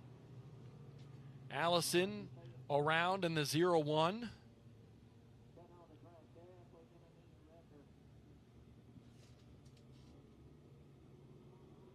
Booth 34 on the back of that car, a really awesome die-cast company that supports a lot, including the summer shootout at Charlotte Motor Speedway live on Flow Racing. Yeah, let's take a look at the Hudson Auto Works replay as the CitraSafe track crew goes to work there. And you see right there, you see the 01 car coming down on the Rose machine, the number 50. Yeah, and that was just an incident there where Allison was just coming down the racetrack a little bit too quickly. The 50 was already there, unfortunately, and the rest is history. And the 5 was right in front of that, so that's why we weren't able to see what happened to send the 5 car around. So, we can't make assumptions. There's Big Red, by the way. I'm a tow truck fan. Oh my I love tow here trucks. we go. What do you mean? Listen, I was wondering where my brother was for like 45 minutes during the rain delay. I texted everybody but you because I'm an idiot. I'm talking to all these drivers, doing my homework and so forth, and then all of a sudden I get a text or a call. Was it a call? It was a call. I'm talking to Bert Myers, and he says, "Hey, I'm talking to you from inside Big Blue, Old Blue." And really, there's only one Old Blue, by the way. No, but as far as tow trucks are concerned, that is a legendary. It must be Old Blue, not Old Blue. God. Anyway, so you're inside this tow truck in the middle of a rain delay here, drying the racetrack. Like, what the heck? I mean, it's just part of the culture here at Bowman Gray Stadium. David Smith was driving. We had it sideways, yawed out a bunch. Almost lost it a few times. It was actually pretty entertaining. I actually put up a reel. You had the tow truck sideways. The tow truck was sideways. I'm not kidding you. Where were you? I was on the right side enjoying my life. I loved it. I love tow trucks. Tow trucks are cool. I don't care if you're 5 years old or if you're Brandon Vaughn or if you're, right there walking across the infield. There's Cornbread. I know he thinks wait a second. Brandon Vaughn's not very happy with Suave Chavez. He shows a little displeasure as he walks off. That's why he took that long walk across the wet infield grass, Bob. Did you show any displeasure to anybody while in Old Blue? No, because I was smiling cheek to cheek. I even called up here to the booth, and Hudson was waving at me from the booth. You know, I put up a reel, so go to Flow Racing's Instagram or Facebook, and there's a reel behind the scenes inside Old Blue, the famous tow truck at Bowman Gray Stadium, drying the track with old tires. Well, there's up the two chains famous tow behind trucks it. here, so yes, which one is more famous? White Lightning is another one, and you got Big Red now, but Old Blue is way more famous. Old Blue, okay, I wish we could have a shot of it, but it's tucked back behind there. Old Blue, trivia question, Bob. How did Old Blue start its life? What was it? I don't know, and I think you're going to tell me. Yes. It started its life as an ambulance. There you go. Yeah. Tow truck trivia here at Bowman Gray Stadium. That and about $1.50 will get you a Coke at Sheetz on the way home. That's exactly, dude. I am full of useless knowledge. I love it. Ask my wife. Yeah, I love it. You can tell that we're getting in late into the racing card here tonight. But we can tell that we love racing. You know, whether you tease me or not, or you know my obvious passion for this place. You know that's we just have fun because we're not putting on anything here on TV. This is fun. Be here at Bowman Gray, whether you're in the booth or the grandstands. Hey, we're going green again. Oh, we are. We're Thank going God. back racing. Yes, thank you for rescuing us. Jordan Nemeth, our director, is probably going, geez, thank God the green flag racing. We could shut these guys up here about tow trucks, and you know it's getting a little nutty up here in the booth. Not Nate's nuts. You know, the mixed nuts there that they have here at Bowman Gray Stadium. This is a different brand of nuts. Well, this booth is nuts right now, so we're going back racing. Here we go. Have you never had Nate's mixed Can nuts? Sanders hold on to the lead? Rose challenging Sanders. Nice slow start for this one. Wow. Very, very much a veteran move there by Andrew Sanders. He's got a lot of experience in these type of race cars, and so does the entire Sanders family. Now he holds off, but can he hold him off longer? Rose thinks better of it. He could have forced the issue. He could have went down to the grass. He could have went. Here comes Cody Livengood in his first season of competition in a stadium stock. He has entered the fray. Now, Rose to the bottom. He has it going down the backstretch. And look at Sanders drive him down into the corner. Sanders wrecks the top Malachi three. crunch. The top three wreck. Are you kidding me? With one lap to go, the white flag is out. We're still green flag racing, and now the number 50 car of Josh Hagee. Hagee has the lead down the back straightaway. Oh, my Lord. It was like Moses parted the Red Seas to victory for the 50 of Hagee. He's a winner at the stadium. I don't know what I just saw. Night 1141 is one for the record books, but it's really one for wonderment. All the wild action we've seen, and you think it's done. Well, hey, hold my beer. Check this out. Josh Hagee goes to victory lane as a winner in stadium stock action at the Madhouse. And this one was truly maddening here in Winston-Salem. Oh, happy 250th birthday to America, and happy, happy driver. Josh Hagee becomes a 156th driver to win in the Great Stadium Stock Division, according to Justin Mincy. And boy, oh boy, is this a special moment for that young race car driver. Monica Burke, apparently a sponsor on that race car. I think she's a State Farm agent. I really want to see this Hudson Auto Works replay because Jordan, our director, said, let's see the pass. I don't know if we could call this a pass. We had a Malachi crunch of three, what did you say, the top three wreck, Bob? That was classic. Absolutely. Look at Rose, poke down Sanders to the bottom. says, you are not getting by me. He drives him down to Timbuktu into the turn number 3, and then watch, Livengood comes in here, bam, right to the door, and all three go to the infield. And look at the number 50, thinking, wait a minute, did that just really happen in front of me? And then Tim Geeson in second, finishing second. What a run for Geeson. You know, watch the 50 when he goes down there, because I believe Hagee actually almost stopped the car in the center of the corner to go, look left and go, what just happened? Watch, he stops almost there. And he's like, wait a minute, I got to go. They're still green. Well, hey, folks, let's toss it down to Randy Pulliam while we catch our breath. Pulliam's going to talk to a guy that's obviously going to be exciting. A first-time winner is always awesome. Loving memory of Richard Hughes. Josh Hagee picks up his maiden win.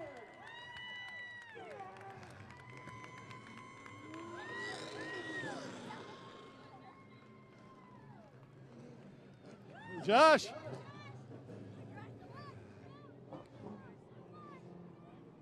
I'd say that you are one happy man.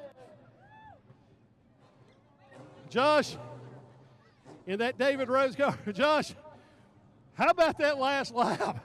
Woo! Tell me about it. Just holding on for it, man. Man. How does it feel? You are in the Bowman Gray Stadium record books now, got that checkered flag. Can't believe it, man. Second time out, can't believe it. I know you're in David Rose's car, but you've got some folks you need to thank, I'm sure. I want my car owners, I want to thank them, my wife, for letting me be out here tonight, all their sponsors. Thank you, fans. Congratulations. Congratulations to Josh Hagee picking up his first ever win in the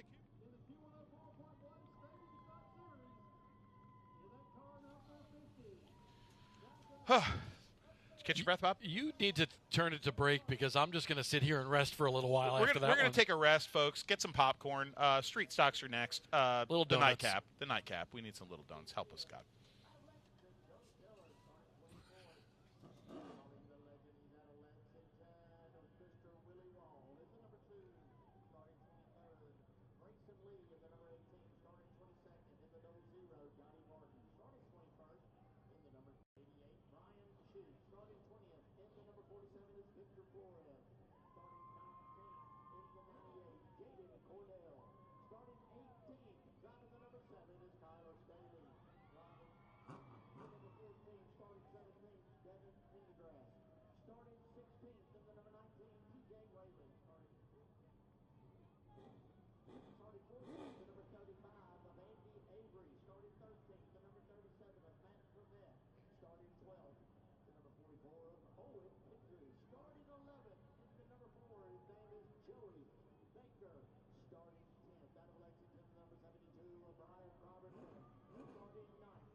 The great announcer here at Bowman Gray Stadium, Randy Pulliam, always says, that's why they call it the Madhouse.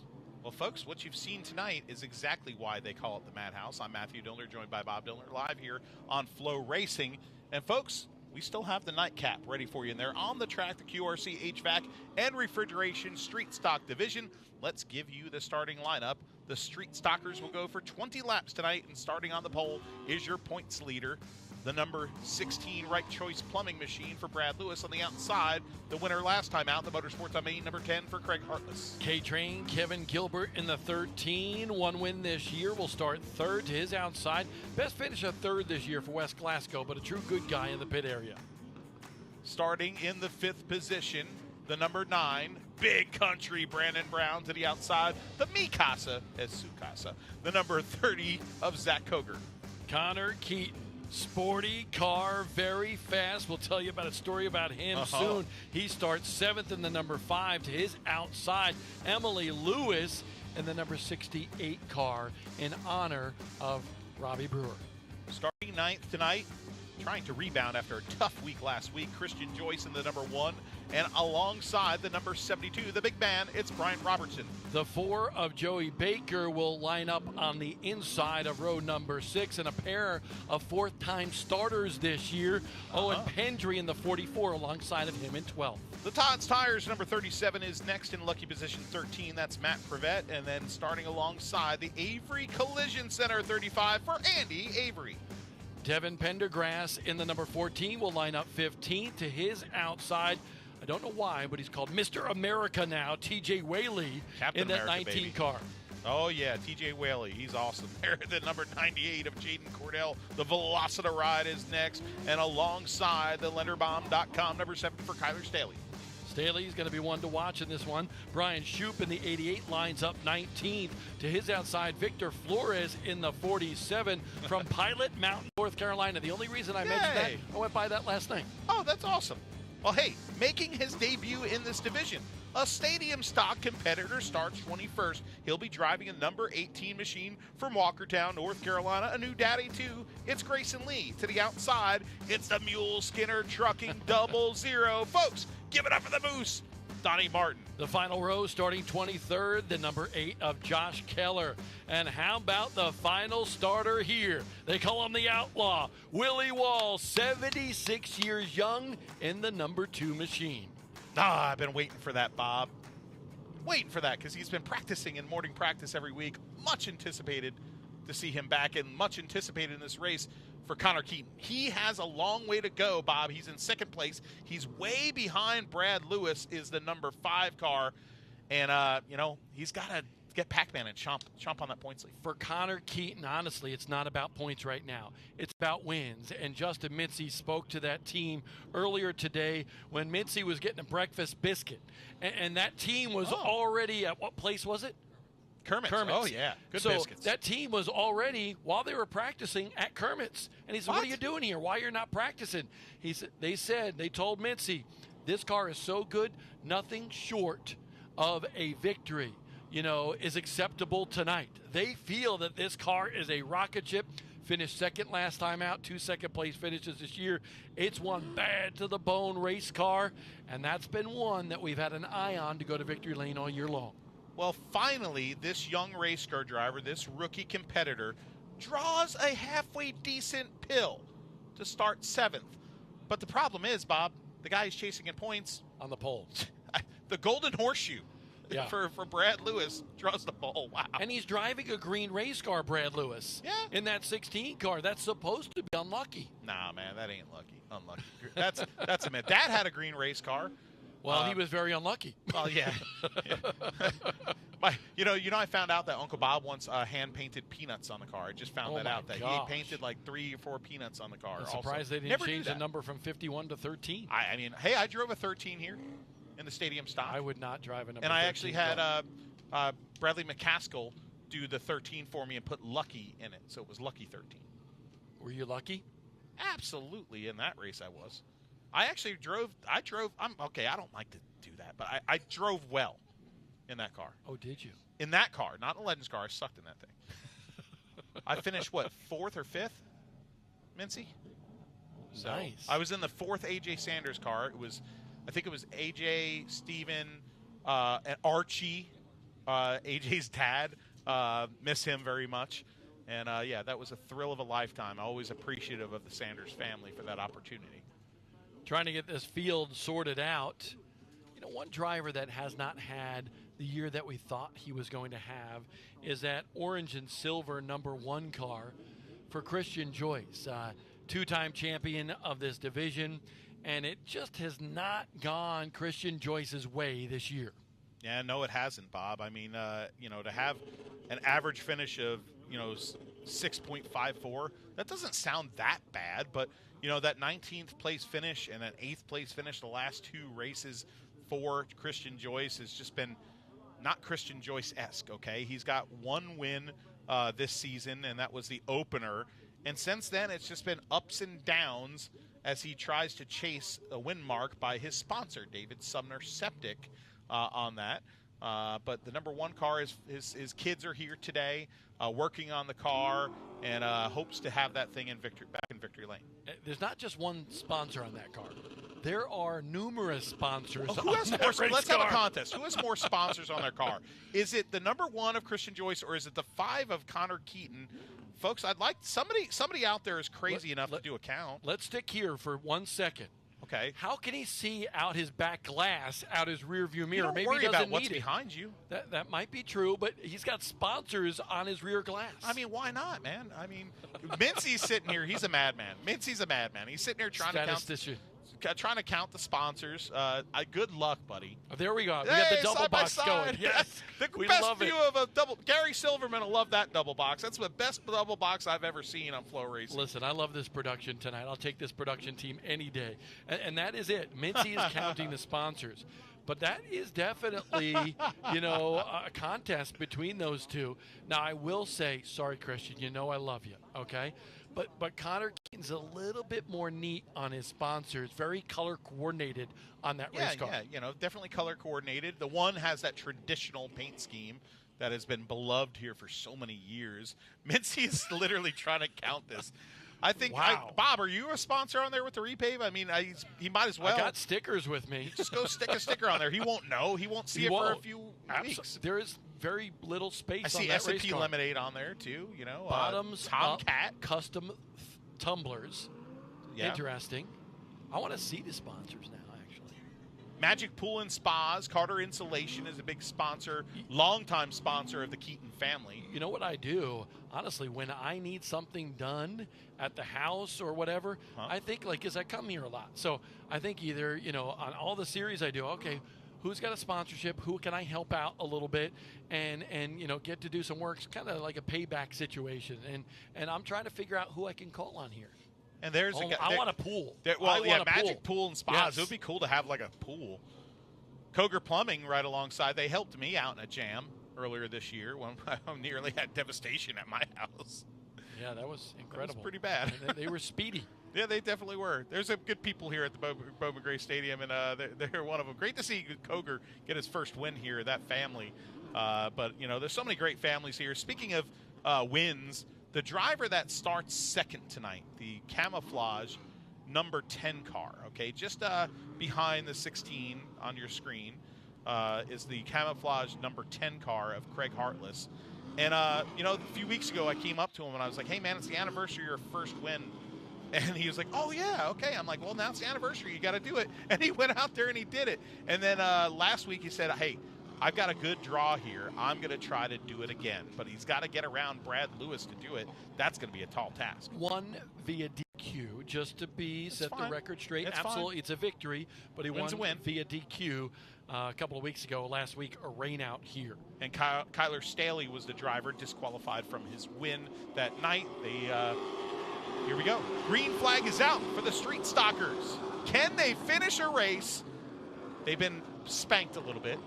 They were told they were going to race last tonight, but they're going to put on a show. Brad Lewis to the lead right now. Kendall Craig Hartless all over the back bumper of that car. The number 13, Kate Train in third, but Owen Pendry, the young racer who's never raced before up until a few weeks ago, has spun. And we got another car stopped in between turns 3 and 4. Oh, Jaden Cardell has spun as well. Well, it didn't start out well for the Street Stocks. They got one lap in and one yellow flag. I believe 6 times out of 10 or so, 6 times out of 11, they've hit the time limit. So we'll see if they can get a full race in tonight. See the Hudson Auto Works replay. Oh, that's a mess. Yeah, when you go in the infield, that's not good. No. There's no traction in there, Owen. He had to have been forced. By the way, you see the Kyle Busch looking number 18 machine over there? Yeah. That's a good looking car. The Right Choice Plumbing machine. Beautiful race car for that number 18. That car was actually in the Sportsman division last week, was the number 18 car, and it was driven by Dylan Ward last week. So today, making some changes on that car, of course. Carburetor, namely. Grayson Lee making his debut. That is a beautiful Dylan Ward chassis with a beautiful wrap job. That car was bought by the owner of Right Choice Plumbing, who sponsors and supports your points leader, Brad Lewis, and he really wanted to do a cool wrap and show his business off, and giving a great opportunity tonight to a young race car driver in Grayson Lee. Funny thing is, I just got a text from Chris Fleming, and has he already watched the replay? No, Dang it! actually, we're coming back to green. We'll get back to that. But it's not about him. There might be not another about yellow. him. Green flag is unfurled at the starter stand by Randy Smith, and we are off and underway again for the Street Stalkers. K-Train Kevin Gilbert in the third position. Big Country in fourth. Now the battle is on further behind, but as we speak, Prevette slowed and stopped in turn 3. The NC811.org caution, shout out James Pike, is thrown out again. There you go, indeed. I just say the yellow's out. I'm a man of few syllables. So syllables so is how many syllables? I just got to explain, the Chris Fleming story had nothing to do with what we talked about earlier. But earlier no, you'll today, get a call this week, though. We were talking to Chris, and Jordan about, everything. And we were just having a good time, just a couple of racers or 3 racers chatting a little bit. And he just said, hey, can you give that little Fleming some love now? And what they're talking about is, remember the report card that came out on the repave about, grades mid-season for all the drivers here at Bowman Gray. And didn't you give him like a Jordan Fleming like a C? I think I gave him, I got to look it up. I thought it was a B-. It's not bad. It's not bad. Exactly. I tell my students at App State, listen, if you do all your work and you try hard and you complete everything, you're going to get some form of a B. It might be a B-, it might be a B, B+, right? If you do an exceptional job, you get an A.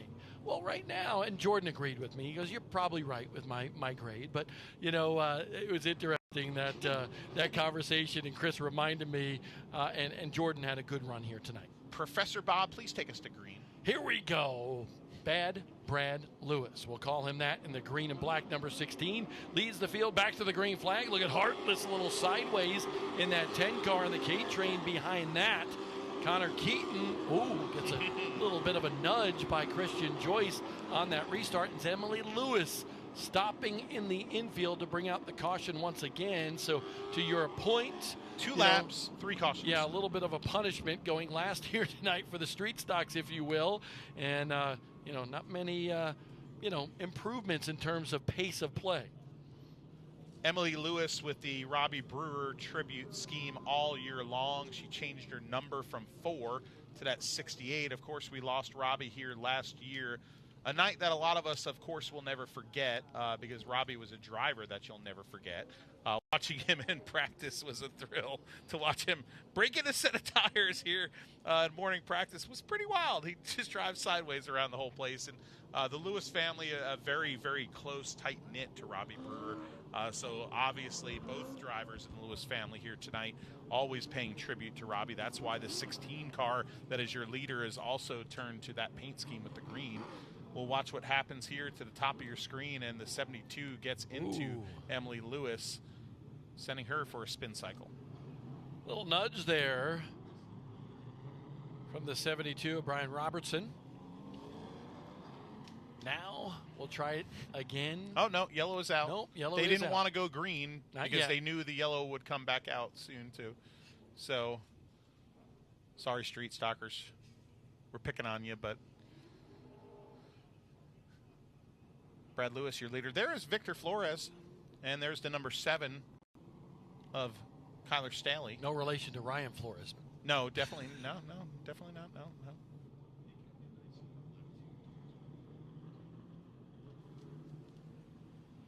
Victor Flores in the car. There's the car that was DQ'd last time here, the number 7 of Kyler Staley.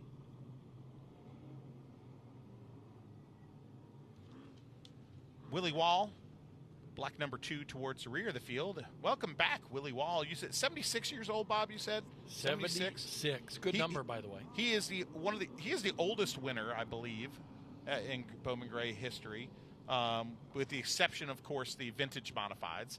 But a 61-year-old when he won in 2011 is Willie Wall, and the Outlaw, a legendary race car driver here for so many years, and his son Brian Wall, the People's Champ. We know he's watching. He's not here at the stadium anymore, not racing anymore, but he likes watching and tuning in on Flow Racing. Shout out to the People's Champ. I want to be the oldest Rookie of the Year ever someday. You want to be the Dick Trickle of Bowman Gray. That's right. Yes. That would be actually cool to be the Dick Trickle of anything. I want to see the Crown Stocks run here regularly. I want the Crown Stocks every week. Yes. And I want to take like 2 weeks off a year just to race one. Imagine you and me in the same race. Hey, I can talk to you on the radio. No thanks. Justin Mincy's going to have the call that week. Green flag is back out. Brad Lewis is your leader in that number 16 machine, your points leader and your race leader right now. Now, the Red Rooster Grill car goes around in the turn. The number 21 machine of West Glasgow has spun. Still no yellow flag out. He sits in the grass in the moisture. Now yellow flag comes back out. Caution number 4, lap number 4. You know how he got that sponsor, Red Rooster Grill? Has he told you that story? No, please tell me, because I love all of his sponsors. Trust me. For years, he just went to Red Rooster Grill as a UPS driver, delivered packages and so forth. And, just the lady fed him there. And then, he's racing a race car, and Red Rooster Grill is on that race car. He appreciates what that lady did, and that lady supports him as well. Cool. So Red Rooster Grill, it just shows you relational experiences mean a lot to people.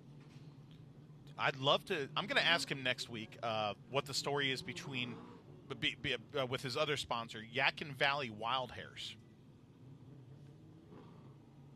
That's my mission next week. Wes, I'm coming up to you, dude, in the pit area.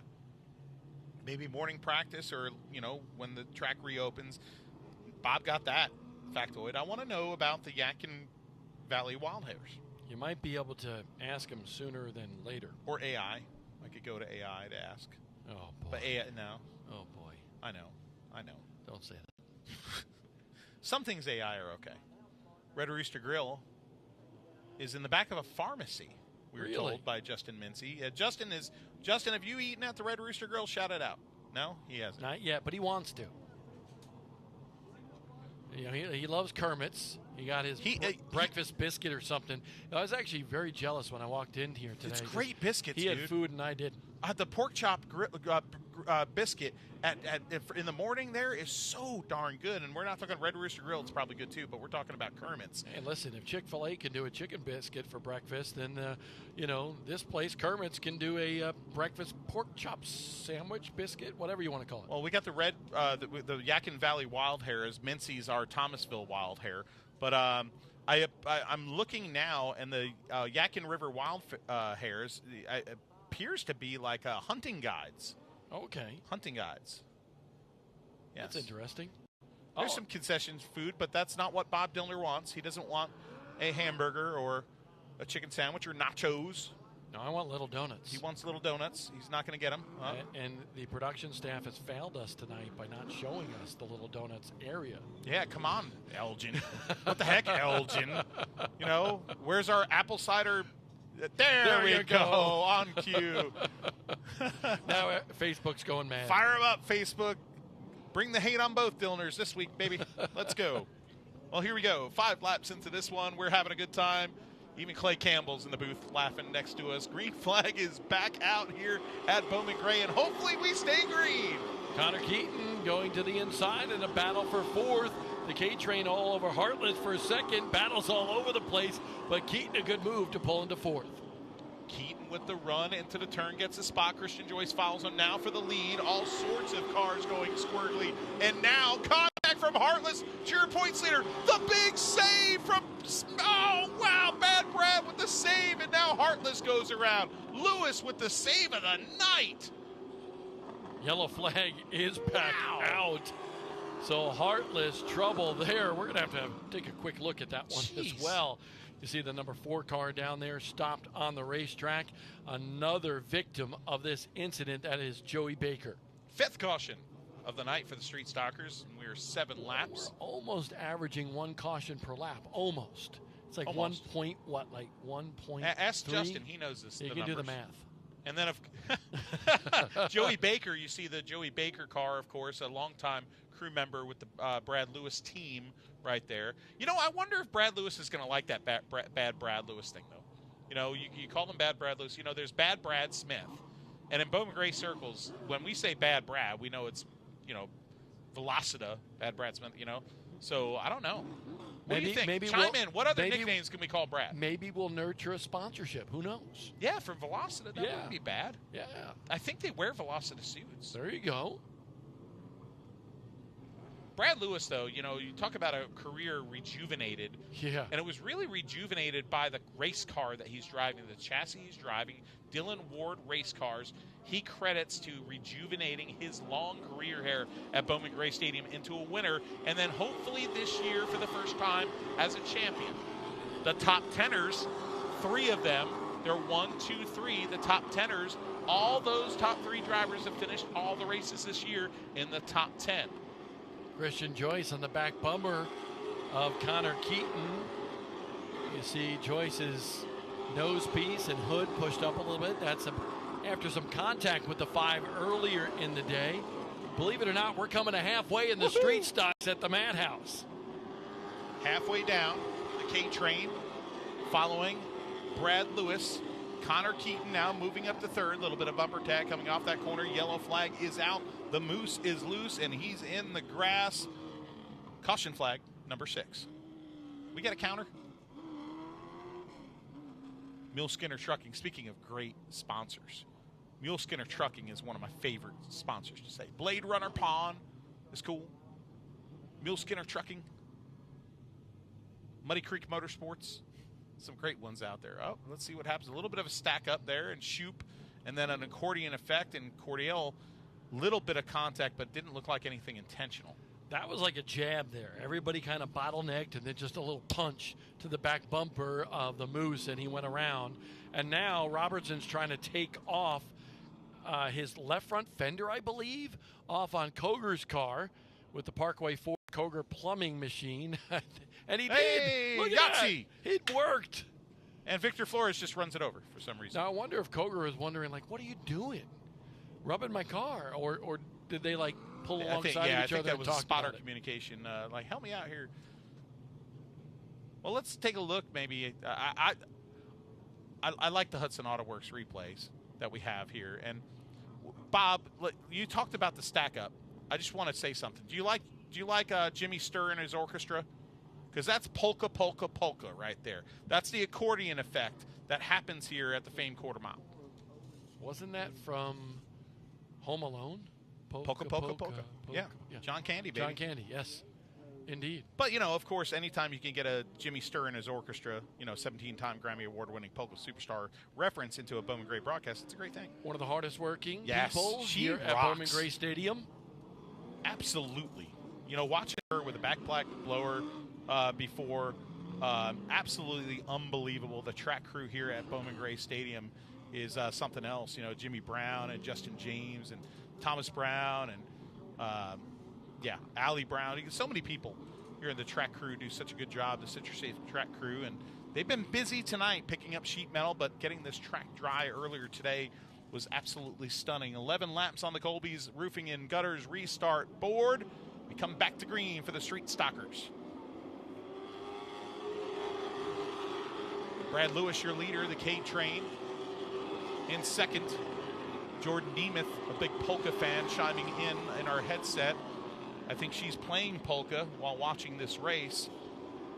Connor Keaton up to the 3rd position. 4th place for Christian Joyce. 5th place, Big Country. Yellow flag is back out again. Yellow flag number 7. This time, it's Andy Avery in the turn 4 grass. What are we at, Pocono? Yeah. No, that's 3 turns. That's a triangle. Okay. What turn 4? Yeah. Or as I like to call, that would be like, that's what I call Poco Yes. This broadcast is taking a turn. The Chuck Bush behind me, if you ever want to have fun, you just look up Poco Yes. I believe probably Poco Yes on YouTube. And I don't know whether to say you're welcome or I'm sorry. But we used to, Chuck Bush back here in the booth, we used to do some comedy pieces back in the day on NASCAR.com. That's why I don't work doing comedy pieces anymore, obviously, because I wasn't funny. So now I'm calling races. And Brad Lewis leading this one with the K-Train in second, Connor Keaton in third, coming back to the restart here. Lewis trying to win for the 4th time this season. 6 spots separated those drivers when the green flag was out. Now only 1 car between them. But now the battle is on as the number 1. We've got cars synchronized spinning in the grass. We've got Pendergrass in the grass. We've got Kyler Staley. We have Bryant Robertson. And no. The number 5 of Connor Keaton is in the wall. Connor Keaton, who is up to the 3rd position, is in the wall. And we got Brown in the infield as well. Big How many country. cars can we put in the grass? 6 cars in 1 caution flag, but the headliner right there, the number 5 car, 2nd place in points and 3rd on your. If I were Connor Keaton, I'd go get my spot back. Yes, because yellow was out before it. Correct. Yellow was out before it, so he should get his spot back. And it looks like he might have got stacked up because he's a former dirt driver. That almost looks like a dirt nose piece on that 5 car because it's jacked up a little bit. I agree with you wholehearted there because I saw the yellow flag come out, and then Keaton's wreck was after it, so he should indeed get his spot back. Let's look at this wildness here. Looking, Christian Joyce and Keaton together on the racetrack. You see the K-Train get into Lewis, and Joyce got into Keaton and sent him around. But the question is, where did that caution come out? The 9 should get his spot back too, probably. Indeed. I don't know about everybody else. No, I mean, there was, we'll see. I mean, the time limit is creeping up on us again here in the street stock division, as it's been nearly every week. I think we've got, they're going through the scoring right now to determine where Connor Keaton is and where some of the other cars may have blended when all of that was going on. Very interesting. Remember, folks, these races are hand-scored by a team of scorers 2 booths to the left of us. And hey, right now, look, Keaton fighting to get back in front of the person who hit him. Checkered flag is out. Brad Lewis wins for the 4th time this year in the street stocks at Bowman Gray. Time limit once again. 7 times out of 12, this division has hit a time limit, and tonight, Brad Lewis is the benefactor.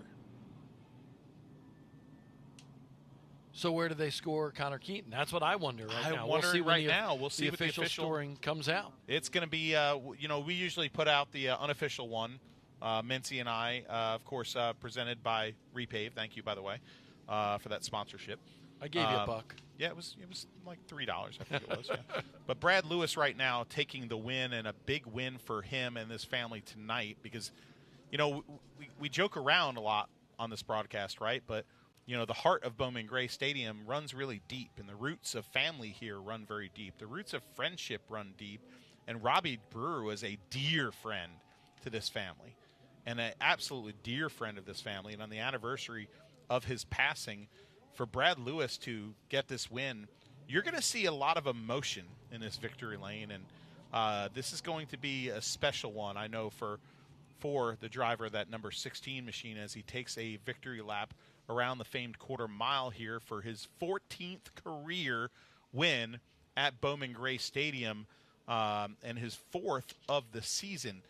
Remember, this is a driver that, hadn't won for like 21 years, okay? And then at the end of 22, he had that Dylan Ward race car, and he got a win. And then the wins kept on coming and kept on coming. And Brad Lewis now is a bona fide star of the street stocks with that 14th win, tying Christian Joyce for 13th on the wins list for the street stocks. And those 2 active drivers are neck and neck there in that category. Now pulling into Carolina Wood Floors victory lane, the crew will be walking behind him. Emily Lewis, his daughter, joining them down in victory lane. This will be a very special one. Let's throw it down trackside to Randy Pulliam, who'll have Brad Lewis. Emily congratulating her dad on the win. He climbs out of the cockpit. Brad Lewis.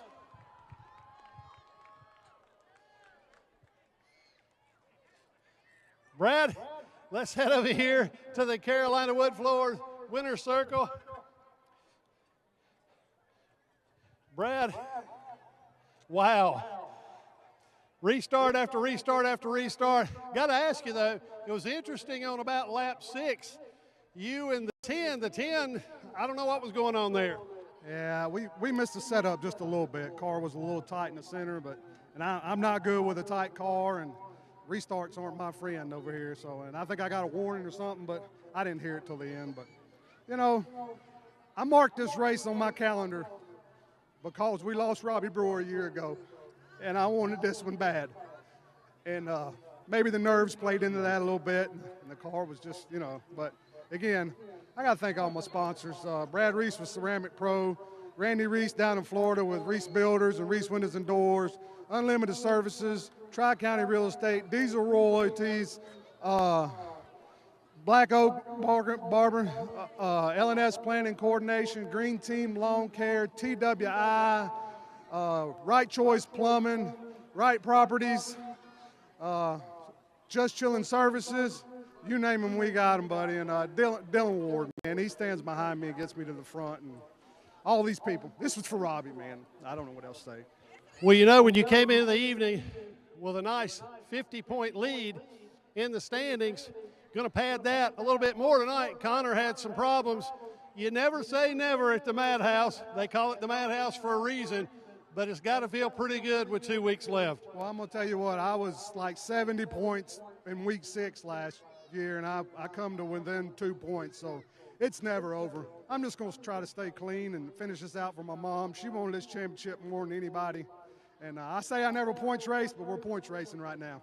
Congratulations again. Got a trophy here from Drew Sherrill and Ellie Burchell.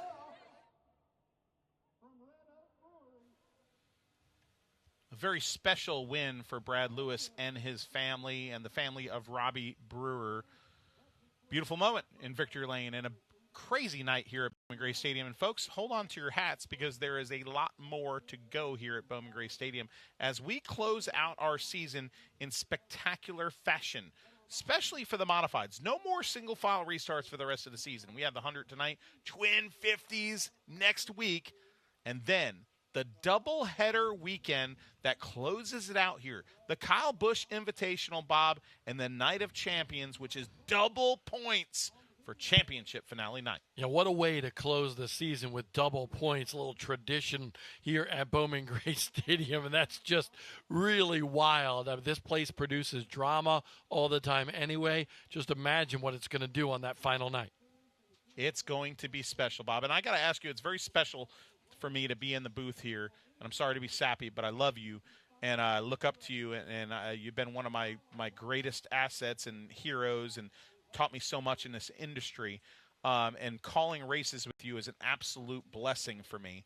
But I want to know, from your perspective for tonight at Bowman Gray Stadium, through all this chaos, what's your takeaway? I'm trying to figure out what happened here tonight because there was so many antics going on between people playing on restarts that we saw in that modified race to, you know, leaders getting taken out, the top 3 in the one race getting taken out. I almost don't know exactly what happened here, except for the fact that we were entertained. And the big thing about selling tickets to racing is not necessarily the winner, not necessarily, you know, a spectacular side-by-side race all the time. It's about the show that you put on. And Bowman Gray consistently puts on a great show. There's always excitement in the air, whether you like that excitement or not. People talk about it, and that's why the Madhouse is incredible in terms of American motorsports. And by the way, always fun to hang out with you and call some races with you. And this is probably my final time because I got a couple of assignments away from this racetrack the next couple of weeks, but I'll certainly be watching on Flow Racing. Well, Bob, we appreciate having you here, whether it's with us at Flow Racing or your repave project there. It's been absolutely awesome for Justin Mincy, Chuck Bush, Jordan Nemeth, Sarah Akins, Elgin, all the guys and girls that that make this broadcast happen in Charlotte, North Carolina, and here in Winston-Salem. We thank you for an amazing night here at the Madhouse. And it sure, Bob, was a spectacular one. A lot of fun was had here tonight, and you could see some of the racing action that happened. You couldn't believe your eyes. A big shout out to Jordan for doing such a great job producing this show. Zach Orr, 7 wins now this year. Incredible. And then the Mighty Modifieds didn't disappoint. Poor Chris Fleming gets spun out of the lead, and the rest is history. And history we also saw moments that were just unforgettable, like that and like that. Just chocked full of moments here at Bowman Gray Stadium. Winners and emotion, good, bad, and ugly. Malachi crunches, first-time winners. The Madhouse, certainly Madhouse tonight. Folks, for Bob Dillner, I'm Matthew Dillner on Flow Racing. And until next time, we'll see you at the races.